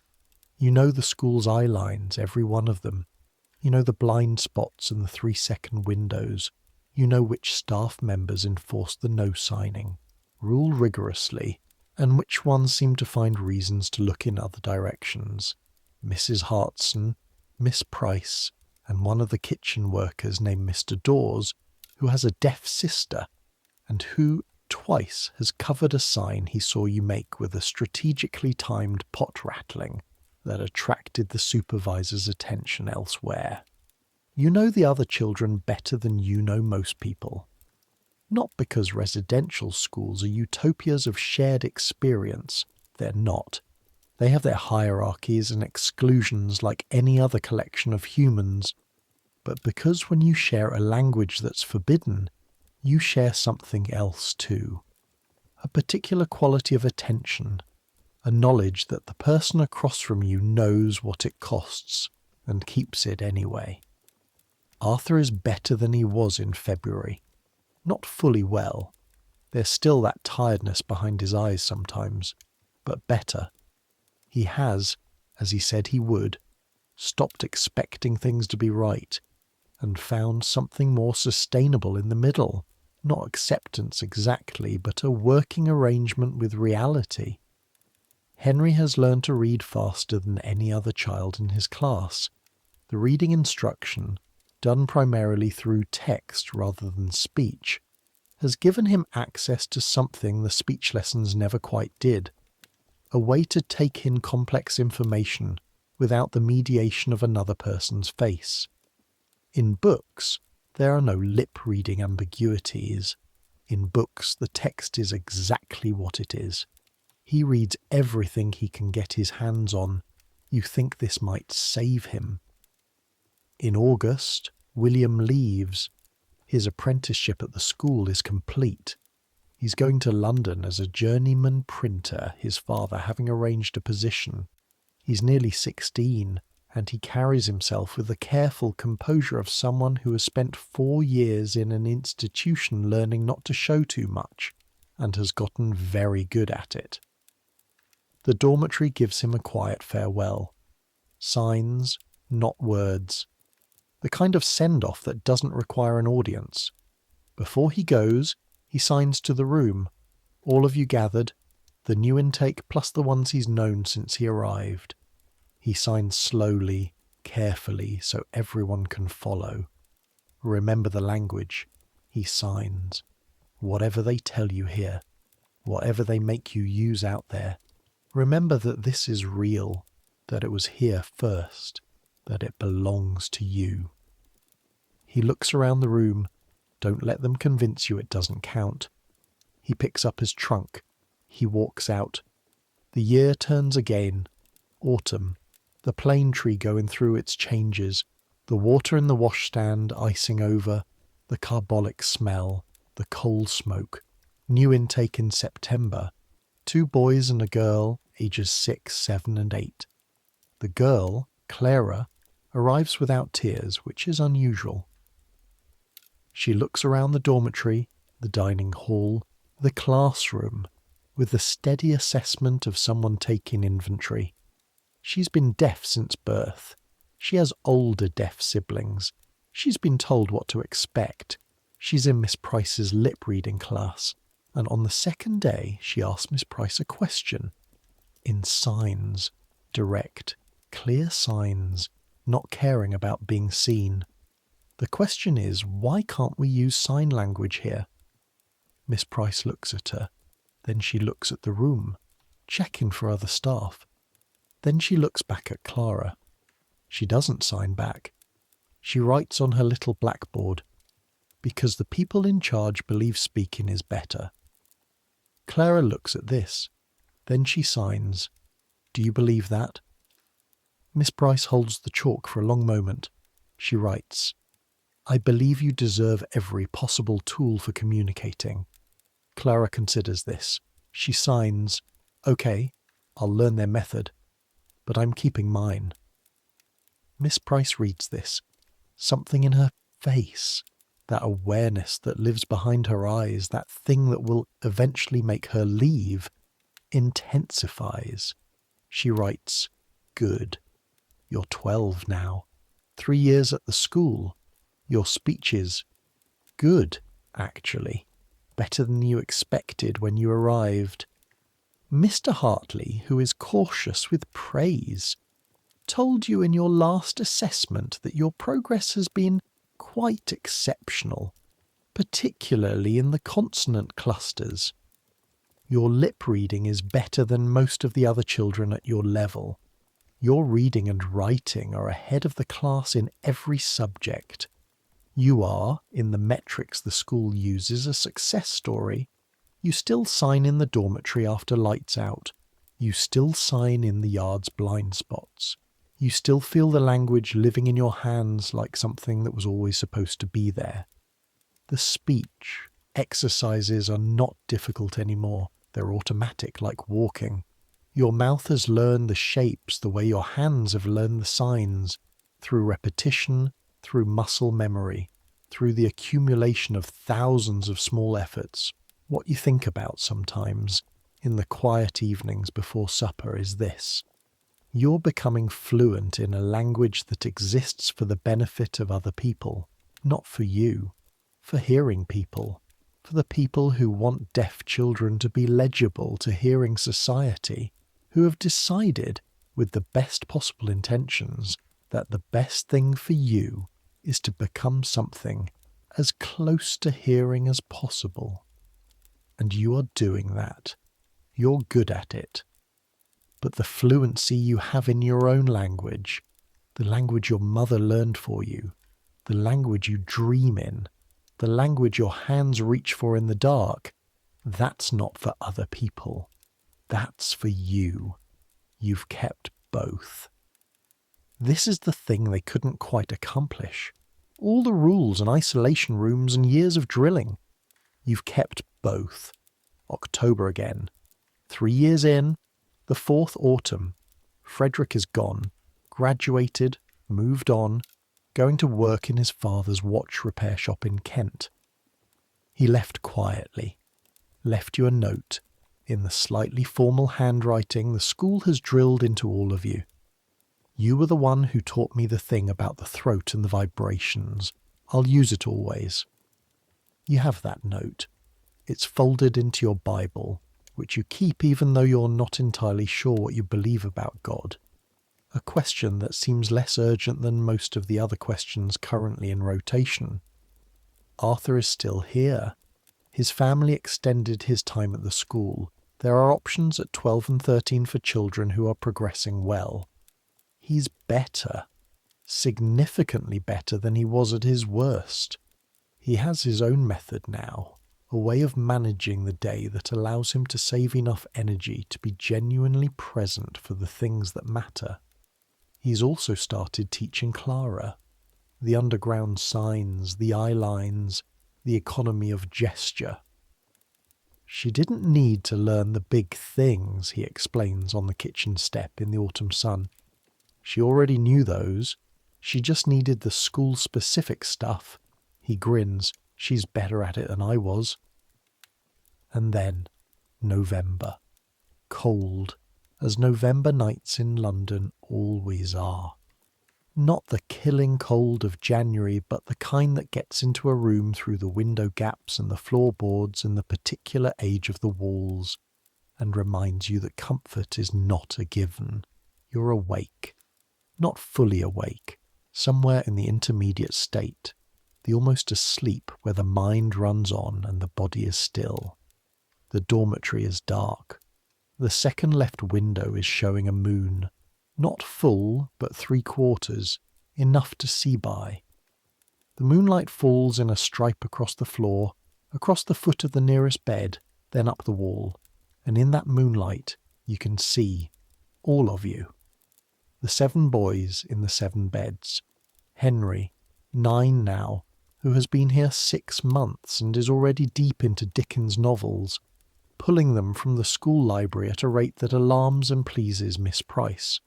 Arthur, 12, sleeping on his back, his hands at his sides. The 3 new boys from September, breathing the particular breathing of the deeply young. And you can see, because this has happened before, and you've watched it before, Henry's hands moving in his sleep. Small shapes, not quite signs. The way a runner's legs sometimes move in sleep, the motor memory running its rehearsals, the body practicing the things it knows. His hands know the language, whatever they do in the daytime lessons, whatever sounds they coax out of his throat in the morning exercises, whatever the school has replaced and trained and corrected. His hands know the language. You watch his sleeping hands for a while. Then you look up at the window. The moon, diffused by the grey of London atmosphere, hangs in the sky above the plane tree. Below the window, Marylebone is doing what it does at 2 a.m, existing quietly, the way cities do when they think nobody's watching. A horse somewhere, a door closing. The vibration of the city's heartbeat, felt through the mattress springs, through the floor, a constant low hum of life. Let me tell you what happened. Not to Thomas Reeve specifically. Thomas Reeve is a composite, a way in, a face for a collective experience that belonged to thousands of children across Britain and Europe and America. What happened was this. The children who graduated from oral-only schools could, by graduation, produce some approximation of spoken English. They could lip-read under controlled conditions. They had reading and writing at a reasonable level. What they often didn't have was a workable language for anything complex. Their spoken English was limited to the sounds they could produce and monitor without auditory feedback. Their lip-reading broke down in anything but ideal conditions. Good lighting, one speaker, slow, clear speech, a familiar subject. Their sign language had been partially beaten out of them, or driven underground, replaced with a communication system that would, for the rest of their lives, require more effort and deliver less precision than signing ever had. When researchers, decades later, started following up on oral school graduates, what happened to them? Are they actually integrated into hearing society? Are they communicating freely and easily? The results were stark. Many were isolated, cut off from both the deaf community, because they had been taught to see sign language as inferior, as a crutch, as something shameful, and the hearing community, because their spoken English was not fluent enough, their lip reading not reliable enough for full participation. They occupied a liminal space, neither here nor there. The Milan Congress, which lasted 4 days, produced this outcome for generations of people. In 2010, and this is real, this happened, the International Congress on Education of the Deaf issued a formal acknowledgement. They recognized the harm done by the 1880 Congress. They apologized to the deaf community. They acknowledged the right of deaf children to be educated in sign language. 130 years later, British Sign Language was recognised as an official language of the United Kingdom in 2022. These are true things. The language survived. Through every residential school and every isolation room and every well-meaning hearing person who decided that deaf people should perform proximity to hearing. It survived because you can't take a language from people. You can forbid it. You can punish it. You can build entire educational systems to suppress it. But the hands know. The faces know. The bodies know.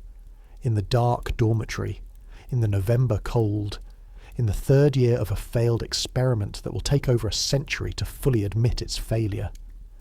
Henry's hands move, the language small and certain in the moonlight. The seasons have a particular quality when you can't hear them. You've thought about this in the 3 years you've been here. The way hearing people describe seasons in terms of sound, the birds returning in spring, the rain against the window in autumn, the particular silence of snow. They use sound as evidence, sound as proof that the world has changed. You use other things. Temperature, obviously. The progressive cold of the washstand water as October becomes November becomes December. The way the wooden floorboards change under your bare feet. Warmer in summer, pulling the heat right out of you in winter. A daily thermometer you carry in your souls. Light. The angle of it, the quality of it. The way winter light in London is not just less but different. Thinner, harder, coming in at a low angle that elongates shadows and makes everything look slightly older than it did in June. Smell. The coal smoke that thickens in winter, the whole city burning more of everything just to stay livable. The smell of damp wool as the boys come in from the yard. The particular smell of the dining hall in cold weather. A closer, denser version of its usual smell. The steam from the food lingering longer in the cold air. And vibration. Always vibration. The way the building moves differently in high wind. A long, low shudder in the walls that you feel through your back when you're pressed against them. The way frozen ground transmits footsteps differently from muddy ground. The way pipes make different complaints at different temperatures. You've built a whole weather system from these things. It's complete. It works. It tells you everything you need to know. It just doesn't use sound. The winter of your third year is cold enough that the Thames freezes over. This doesn't happen every year. You'll learn later that it's becoming less common, that the old winters when the river froze solid enough to drive cattle across are mostly over, relics of the little ice age that have been retreating for a century. But this particular January produces a cold so deep and so sustained that the river, which has been sluggish and grey for weeks, goes still. Word travels through the school the way word always travels through the school, not officially, but through the underground, child to child, sign to sign. The river, it's frozen. They say there's a fair. Mrs. Hartson tells you in the official language, spoken, no signs, that the school will be taken on Sunday to observe the phenomenon, educational, historical. She also signs it to you, late that Friday when you pass her in the corridor. The small clinical signs. Sunday, the river, dress warmly. You nod. Both coats, she signs. You've only got one coat. By Saturday evening you have two, because Mrs. Hartson appears in the dormitory after supper with a spare coat draped over her arm. Thick, dark, slightly too large, smelling of cedar and something else that might be a previous occupant, and hands it to you without comment, checks your collar, and leaves. Some things are past jurisdiction. Sunday morning is brilliant. This is the word for it. Brilliant. The specific quality of winter light on a frozen city, when the sky clears and the sun comes out and everything that's usually dull and grey becomes not warm, not welcoming, but lit, emphatic, like the world turned up the contrast setting on itself. You walk 2 by 2 from the school down toward the river, the whole group of you in your coats, breath coming in visible puffs. The cold is the kind that's passed unpleasant into something almost abstract, so cold it's become a fact of physics rather than a physical discomfort. You stopped feeling your face about 10 minutes ago.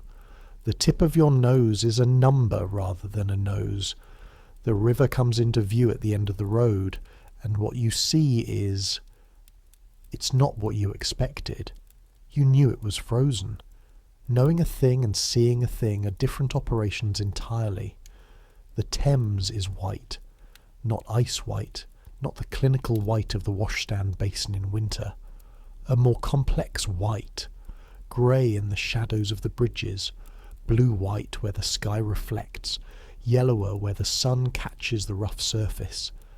And across this white expanse, people, dozens of them, hundreds, moving across what was a river as though crossing a road, as though this is normal, as though the whole logic of the city hasn't inverted itself. Stalls have been set up on the ice.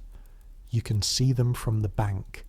Small wooden structures, canvas awnings, smoke rising from braziers. The smell reaches you even from here. Roasting meat, something sweet, coal. The whole city has come out to walk on the thing that usually separates it. Miss Price is beside you. She's watching your face rather than the river. She does this often, you've noticed, more interested in how people receive the world than in the world itself. She writes on her little blackboard, which she carries even on outings. The last proper frost fair was 1814. 70 years ago, your grandparents might have seen it. You read this. Look at the river. Look back at her. My grandfather was a waterman. You sign. Not caring for a moment, whether she signs back or not, just needing to say it. Miss Price reads your hands. She understands enough. She writes, "What would he think of this?" You think about it. Out of work, you sign. And also, glad. She reads this. Something in her face, that quality she has, the awareness behind the eyes, shifts into something warmer. She writes, "That's very him, that he doesn't even know." You both look at the frozen river. Below you, someone, a boy you don't know from some other school or from no school, is lying flat on the ice, his arms spread wide, his face turned up to the sky. He's perfectly still, except that his chest is moving, breathing, just lying on the frozen river, looking at the sky.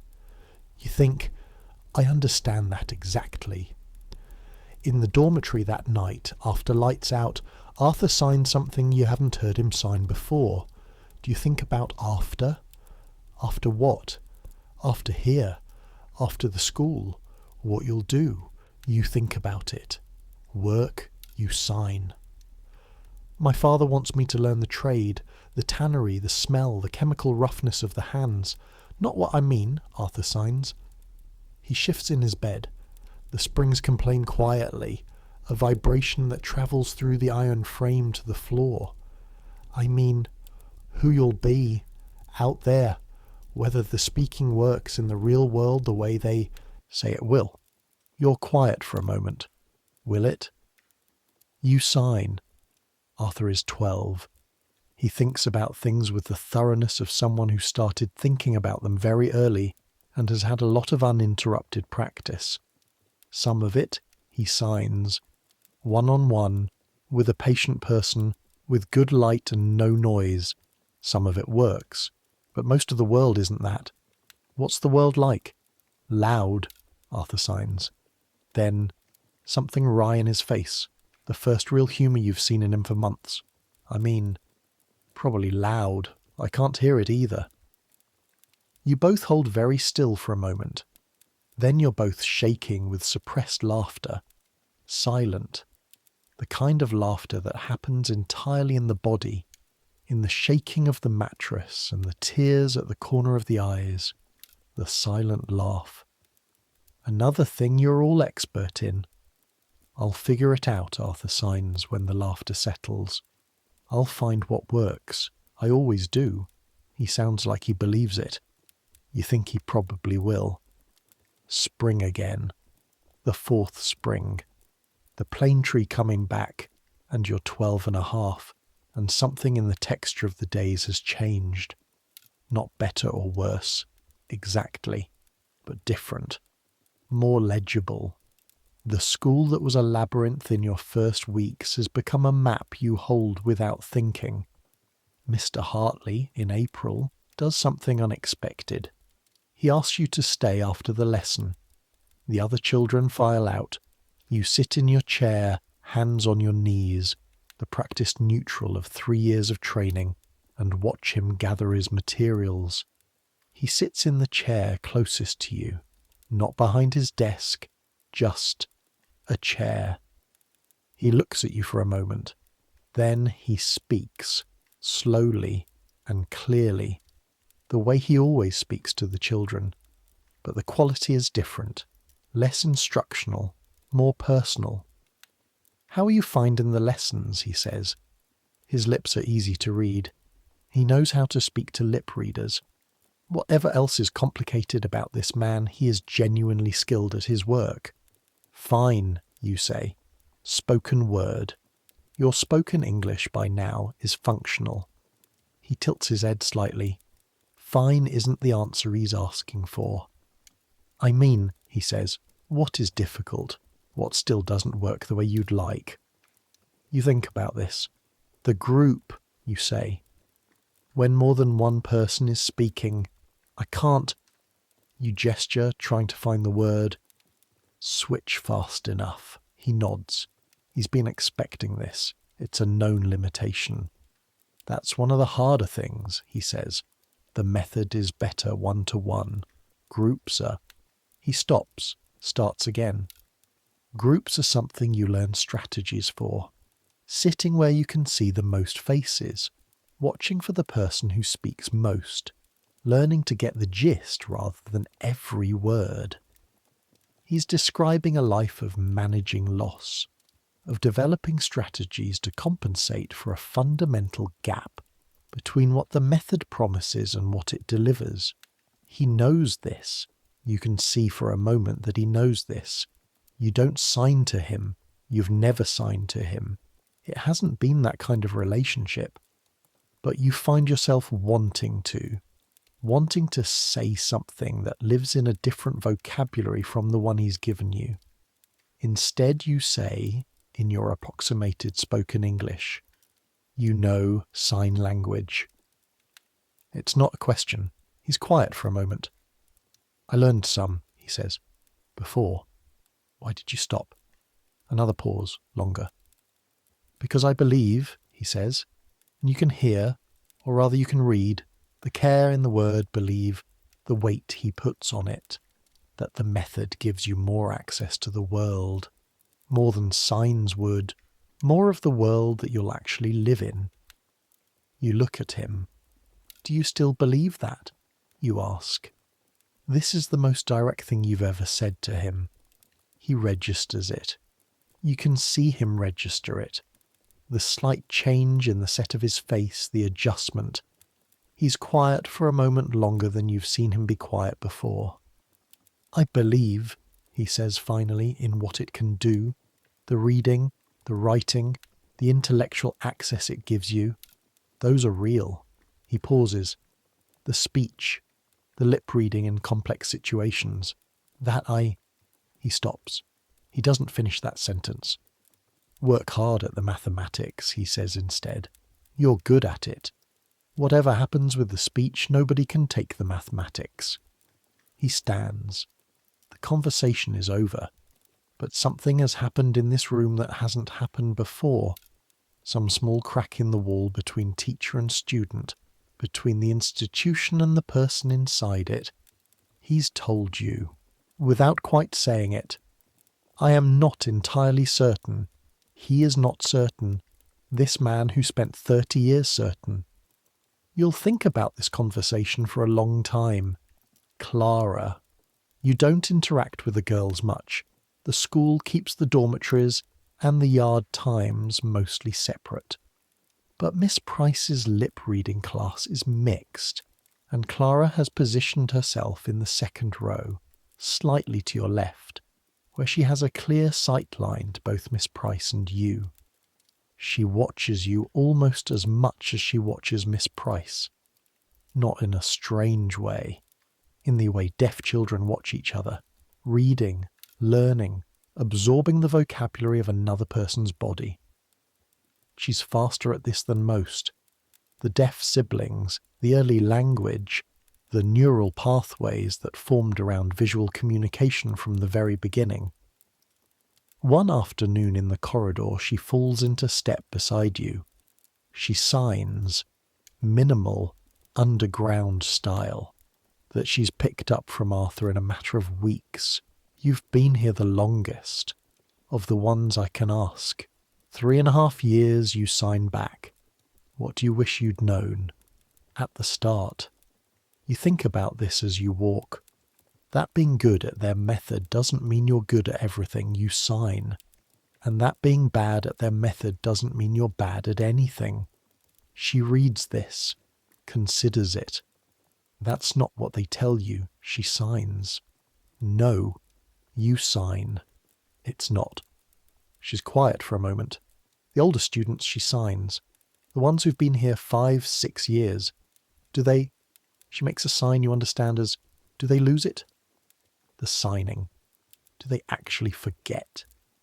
You think about William, about the precision of his signs when he left, about the way his hands moved in the dormitory, the language still entirely intact. They don't forget. You sign. Some of them pretend to. It's different. She nods slowly. I'm not going to pretend, she signs. I know. You sign. She goes into the classroom before you. You stand in the corridor for a moment, in the 3-second blind spot. Your hands move, just once, just briefly, the sign for good. Then you go in. The evening ritual. This is worth describing because it's what the days stack into. The evening ritual that becomes so familiar it's part of your body. The way your heartbeat is part of your body. Something you only notice if it changes. 7 o'clock. Supper. The back room of the dining hall. Whatever tonight's food is. Soup in winter, a stew, bread, sometimes a pudding that's heavier than it needs to be but warm. You eat. You watch faces at the table. You practice reading the conversations around you, the automatic exercise that never fully stops. 7:30. Clearing. The table's wiped, the plates stacked. This is communal work, everyone contributing, and it has a rhythm that you've come to find oddly satisfying. The physicality of it, the clear purpose, the small satisfaction of the table going from dirty to clean. 8 o'clock, evening prayers. Brief, formal, led by Mr. Ellis. You watch his mouth. You've memorised the prayers, which helps. Context clues again. Miss Price's lesson applied to religion. 8:15. Free time. An hour, sometimes less. You can sit in the common room and read. You can write letters, 1 sheet of paper per week provided. You can, if the weather is not terrible, sit on the kitchen step. Most evenings you sit somewhere and think. Not about anything specific most of the time. The day settling, the faces you've read, the sounds you've produced, the information that came through the lip reading and the information that didn't. Your brain running its daily audit, filing things, discarding things, preparing for tomorrow. You've started writing things down, not for anyone else to read, for yourself, in the notebook that's technically for mathematics practice, but that has acquired, in its back pages, a different kind of content. Observations. questions you don't have answers to, descriptions of things you've seen. Today Miss Price looked at Clara for a long time after Clara answered a question correctly. The look said something I don't have a word for. Something like, "I'm glad you exist," and also something like, "I'm sorry." Mr. Hartley's hands, when he's not using them to teach, tend to rest with the fingers slightly curved. Today I noticed his right hand at rest was in the beginning position for the sign, wait. He probably doesn't know. The frost on the dormitory window this morning made a pattern that I kept looking at. It looked like something, like a language almost, not any particular sign. But the idea of a language, the evidence that something organised was here, this notebook, years later, you'll still have. The mathematics practice on the front pages and the observations in the back. A record of 3.5 years lived in the gap between two worlds. 9 o'clock, lights out, the gas lamp turned down, the room going dark except for the moonlight, when there is moonlight, and the faint glow of the street lamp in the alley below when there isn't. The dormitory settles. You've learned all their sleep sounds, not heard, but felt. Robert, who sleeps on his back and snores so heavily the vibration travels through the shared iron structure of the beds. Young Henry, who curls on his side and is perfectly still except for the hands. Arthur, who sleeps lightly and tends to sit up suddenly at around 2 in the morning. Look around, verify the room, and lie back down. The new boys, whose sleep rhythms you're still cataloguing. In the dark, the school is different. The weight of the institution, the rules, the schedule, the permanent management of self lifts slightly. Not entirely, not ever entirely, but slightly. Enough. In the dark, you're just children in a room. You've been these children for 3.5 years, and the room is yours in a way that no one official would recognise as ownership, but that is ownership nonetheless. The ownership that comes from having lived somewhere, from having pressed yourself into its air enough that the air holds your shape. One night in November, your 4th November, which means you're nearly 13, you lie awake later than usual. The moon is 3/4 full, the second left window doing its familiar work. Henry's hands are moving in his sleep. You watch them for a while, the way you've watched them many times now. The language running on in his sleep, the body insisting on what the daytime forbids, and you think, this is what they couldn't reach. Not the compliance they got. The speech exercises, the mirror sessions, the careful navigation of every meal and lesson and interaction. All of that they got. You learned their method. You can produce their sounds. You can read their lips. But this, the hands, moving in sleep, the language living in the body, below the reach of rules, the thing that was yours before they got to you, and is yours still. You leave the school at 14, the summer of 1890. Your trunk is packed for the last time by your own hands rather than your mother's, which marks something, though you're not sure what exactly. Your shirts folded with the institutional precision that Mrs. Hartson's example drilled into you, which will persist, you suspect, for the rest of your life. You're taller than when you arrived. Your hands are steadier. Your face is practiced. You've become very good at showing the right amount and withholding the rest, which is a skill and also a small loss, and you know it. Mr. Hartley shakes your hand on the morning you leave. His grip is firm. He looks at you, really looks at you, the way he did in that conversation in April when the wall cracked slightly. "You're going to be all right," he says. His lips are easy to read. He's always made sure of that. You nod. What you want to say, what you can't quite say in spoken English. Not because the words aren't there, but because this man has been, for 5 years, the embodiment of a system that replaced one of your languages with an approximation of his, and standing in his entrance hall with your trunk is not the moment for that conversation. What you want to say is, you were wrong about some of it. You were right about some of it too. I've kept both, which is more than your method intended. I'll carry what's useful from what you taught me. I won't carry the shame. You say, "Thank you for the mathematics." He looks slightly surprised. Then something in his face, softens isn't quite the word, opens maybe. "It was a pleasure," he says. "You have a good mind." You pick up your trunk. You walk through the entrance hall, past the door with its small window into the classroom. You glance in as you pass. A new set of children, horseshoe of chairs, a teacher at the front with a card. Ball, the same as your first day, the same as always. You keep walking, through the iron gate, onto the street. Behind you, the gate swings shut.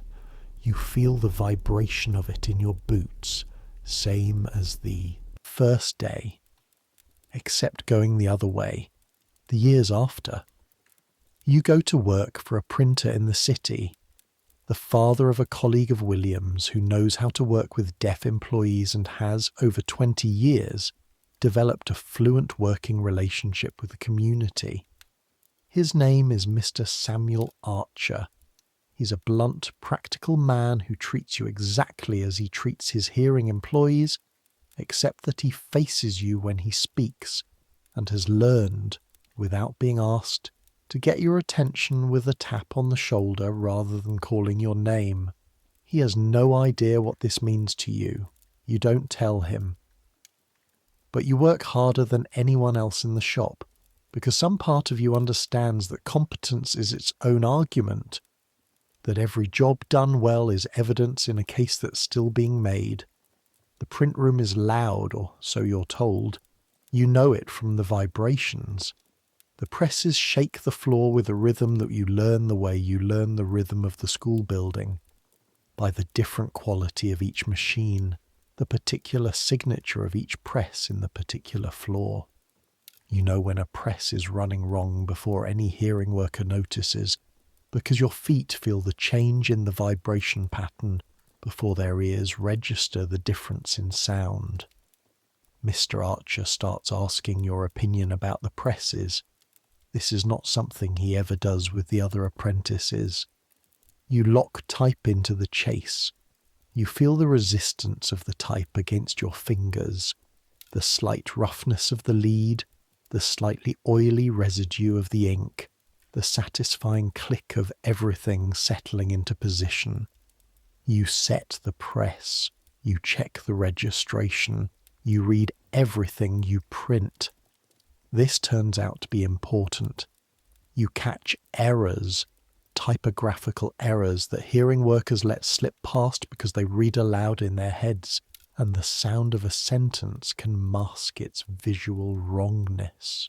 You see the words as objects, as shapes, as images that either match the intention or don't.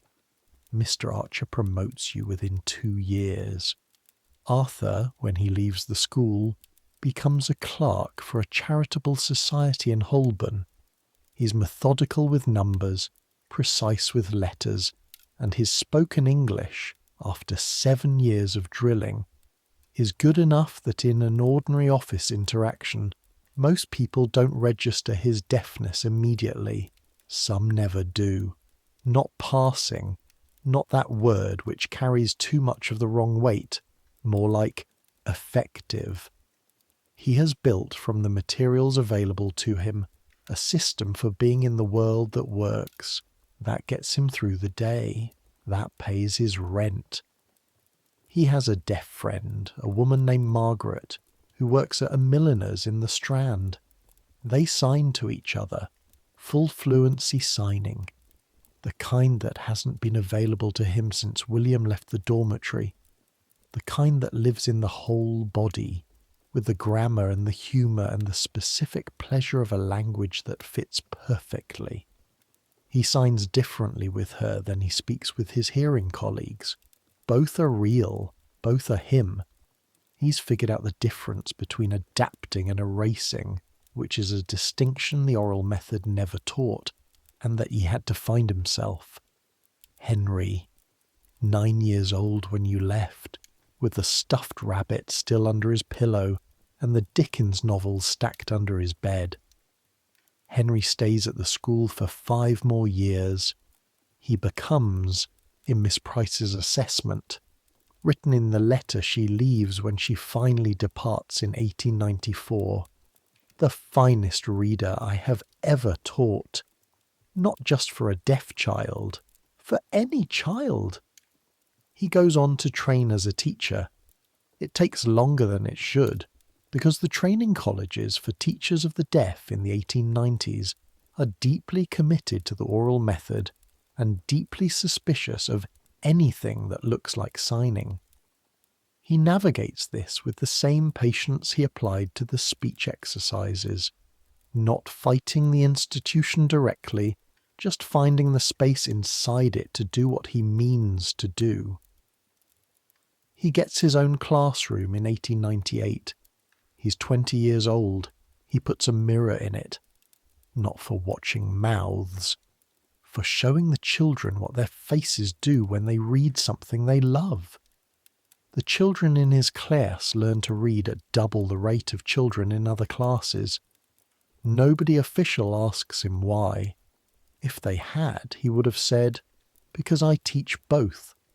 The signs and the text together, the whole toolkit. I use what works." He says this in 1901 to a visiting inspector who writes it down with a slightly disapproving expression. Henry doesn't lose his job. He's too good. The inspector's report notes somewhat reluctantly, results under Mr. HR are exceptional and merit further study. Clara, who arrived at 8 years old and signed at Miss Price on the second day, who told her, "I'll learn their method, but I'm keeping mine." Clara becomes a dressmaker, not because she was pushed into it, not because anyone decided this was appropriate for a deaf woman, but because she is genuinely exceptional at it. Because she has the spatial intelligence and the precision and the patience for complex pattern work that eludes most people. Because she can look at a garment in progress and know, from visual information alone, whether it will hang correctly. She employs 2 people eventually, one hearing, one deaf. She signs in the shop. She speaks when she has to, which is less often than the oral method assumed. She writes to Miss Price years later, the letter which Miss Price keeps. "You wrote on your little blackboard that I deserved every possible tool for communicating. I've come to think that's exactly right. And I've come to think the people who took away half the tools while claiming to help us have a great deal to account for. I don't say this with anger. Well, I do, a little, but not primarily. I say it because I want you to know that the ones who kept both are doing all right. We're doing better than all right. We're doing the thing we were supposed to be unable to do. Living full lives, communicating fully, using every part of what we are. I signed to my daughter for the first time last week. She's 3 years old and hearing, and she took to it immediately, the way small children do. She was signing more and water and cat by the end of the afternoon. She's going to be bilingual, I wanted you to know. Let me tell you what happened to the language. British Sign Language, which was being used by deaf communities in Britain long before the Milan Congress tried to bury it, which survived the residential schools and the isolation rooms and the mittens and the decades of institutional suppression, was recognised as an official language of the United Kingdom in 2022. Not a communication system, not a tool, a language, with that word's full weight and legal protection. The children who signed in the dormitories in the dark, in the moonlight, the hands moving in sleep, their language is here. It made it through. You could learn it today. There are classes, there are dictionaries, there are universities that teach it, certify interpreters in it, study its grammar as the grammatically complete, complex, beautiful language it always was. The Milan Resolution, which lasted from 1880 to somewhere around the 1970s when individual countries began quietly reversing it, was formally acknowledged as harmful in 2010 by the Congress that made it, 130 years later. The apology was real. The damage was also real. Both of these things are true. Here is what the damage looked like. Not in statistics, though the statistics are stark. The literacy rates and employment rates and social isolation rates of oral-only graduates are devastating reading. In a single image, a man in his 50s, in the early 20th century, sitting in a room. He can speak haltingly with effort. He can lip read in good conditions with familiar speakers. He cannot follow a group conversation. He cannot use the telephone. He cannot hear music or bird song or his grandchildren laughing in the next room. He also cannot sign. Or rather, he can a little, in the way you can remember something from childhood that you were punished for and told to forget. The signs are there but rusty, the grammar uncertain, the fluency gone. He is alone in a room, surrounded by two worlds, fully belonging to neither. This is what the method produced in many of its graduates. Not always, not universally. There were people who navigated it successfully, who built full lives within the constraints, who found the spaces between the failures and made homes there. But many, too many. The 4-day Congress made that happen. There's one more thing. In 1880, at the Milan Congress, the one deaf delegate was a man named James Denison, an American teacher at Gallaudet. He voted against the ban on sign language. His was one of the minority votes. He went home and continued teaching. He taught at Gallaudet for 30 years. His students included people who shaped American deaf culture for the rest of the century. One man, one vote, one no. In a room that didn't want to hear it, he taught anyway. The night is full now. Whatever city you're in, whatever century, whatever country, the night outside is doing what night does, existing around the edges of the light, patient, enormous, waiting. You're warm. You're somewhere that's yours, at least for tonight. The bed beneath you, the covers over you, the small geography of where you sleep. Think for a moment of the dormitory, the iron beds, the grey wool blankets rough against the palm, the washstand with its cold water, the second left window, the moon coming through. Think of the hands, all those hands, in all those beds, in all those schools across Britain and Europe and America. Children sleeping after days of enormous grinding effort. The effort of performing a language not their own, of making sounds they couldn't hear, of navigating a world that had decided to help them by taking away the most important thing they had. And underneath that effort, underneath the compliance and the exhaustion, the hands moving, the language insisting, the body keeping what the institution couldn't reach. Centuries will pass. The school in Marylebone will close, reopen as something else, close again. The building will become offices, then flats. The dormitory where Thomas slept will be a living room where someone sits in the evening, not knowing what the room was, not knowing what the walls absorbed. but the language will be taught in universities. It will be on television. It will be in courtrooms and hospitals and public meetings, available to anyone who needs it. Interpreters will stand on stages at concerts, translating music into a visual language that does something no hearing person could have predicted. It makes music visible, gives it a body, makes it something you can see as well as hear. Thomas Reeve's descendants, not biological perhaps, but the descendants of what he chose to keep, will sign in the light. Not in dormitory moonlight, not in 3-second corridor windows, in broad daylight, without hiding. That's not nothing. That's everything, actually. Let the sounds soften now. The day has been long, whatever day this has been for you, whatever you carried through it, whatever you set down. The night is asking nothing of you, just rest, just the long drift toward morning. Let your thoughts slow the way water slows when a river widens, spreading out, finding its level, losing the urgency that movement requires. You're warm enough.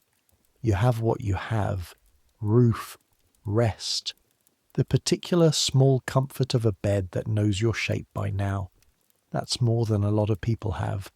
That's enough. Think of Thomas, if you want something to drift toward. 13 years old, in the dormitory, watching Henry's hands move in the moonlight. Feeling in his own hands the language that nobody managed to fully take, the language that was his, that he'd kept, that would go with him into the world. He couldn't have known what came after, couldn't have known the 2010 apology, couldn't have known the 2022 recognition, couldn't have known that what he was keeping in that dormitory, what all of them were keeping in all those dormitories in all those schools, would survive. But he kept it anyway. Because you don't keep things because you know they'll survive. You keep them because they're yours. Let it come. Let sleep come the way it came for the children in the dormitories, after the day's enormous work, after the effort of performing and navigating and managing and enduring, after all of it, the body deciding it's done now, deciding that consciousness is no longer required. Let the thoughts slow, let the hands rest, let the night have you. You've been here, present for something real. The story of children who were told their language didn't count, who kept it anyway, who passed it through the years in their sleeping hands and dormitory moonlight and 3-second corridor windows, until it came out the other side into a world that finally wrote it down correctly. A language. That's what it always was. Let your breathing slow now. Let the sounds of wherever you are become background. Let the world do its thing without you for a few hours. You've earned this rest, the same as always, the same as every night, the same as all the nights stretching out behind you and ahead. Take it, and tomorrow, when you wake up, you'll still have your language, whatever language it is, whatever form it takes, the one that's yours, that you built, that lives in you. Nobody can take that. Take it. Good night.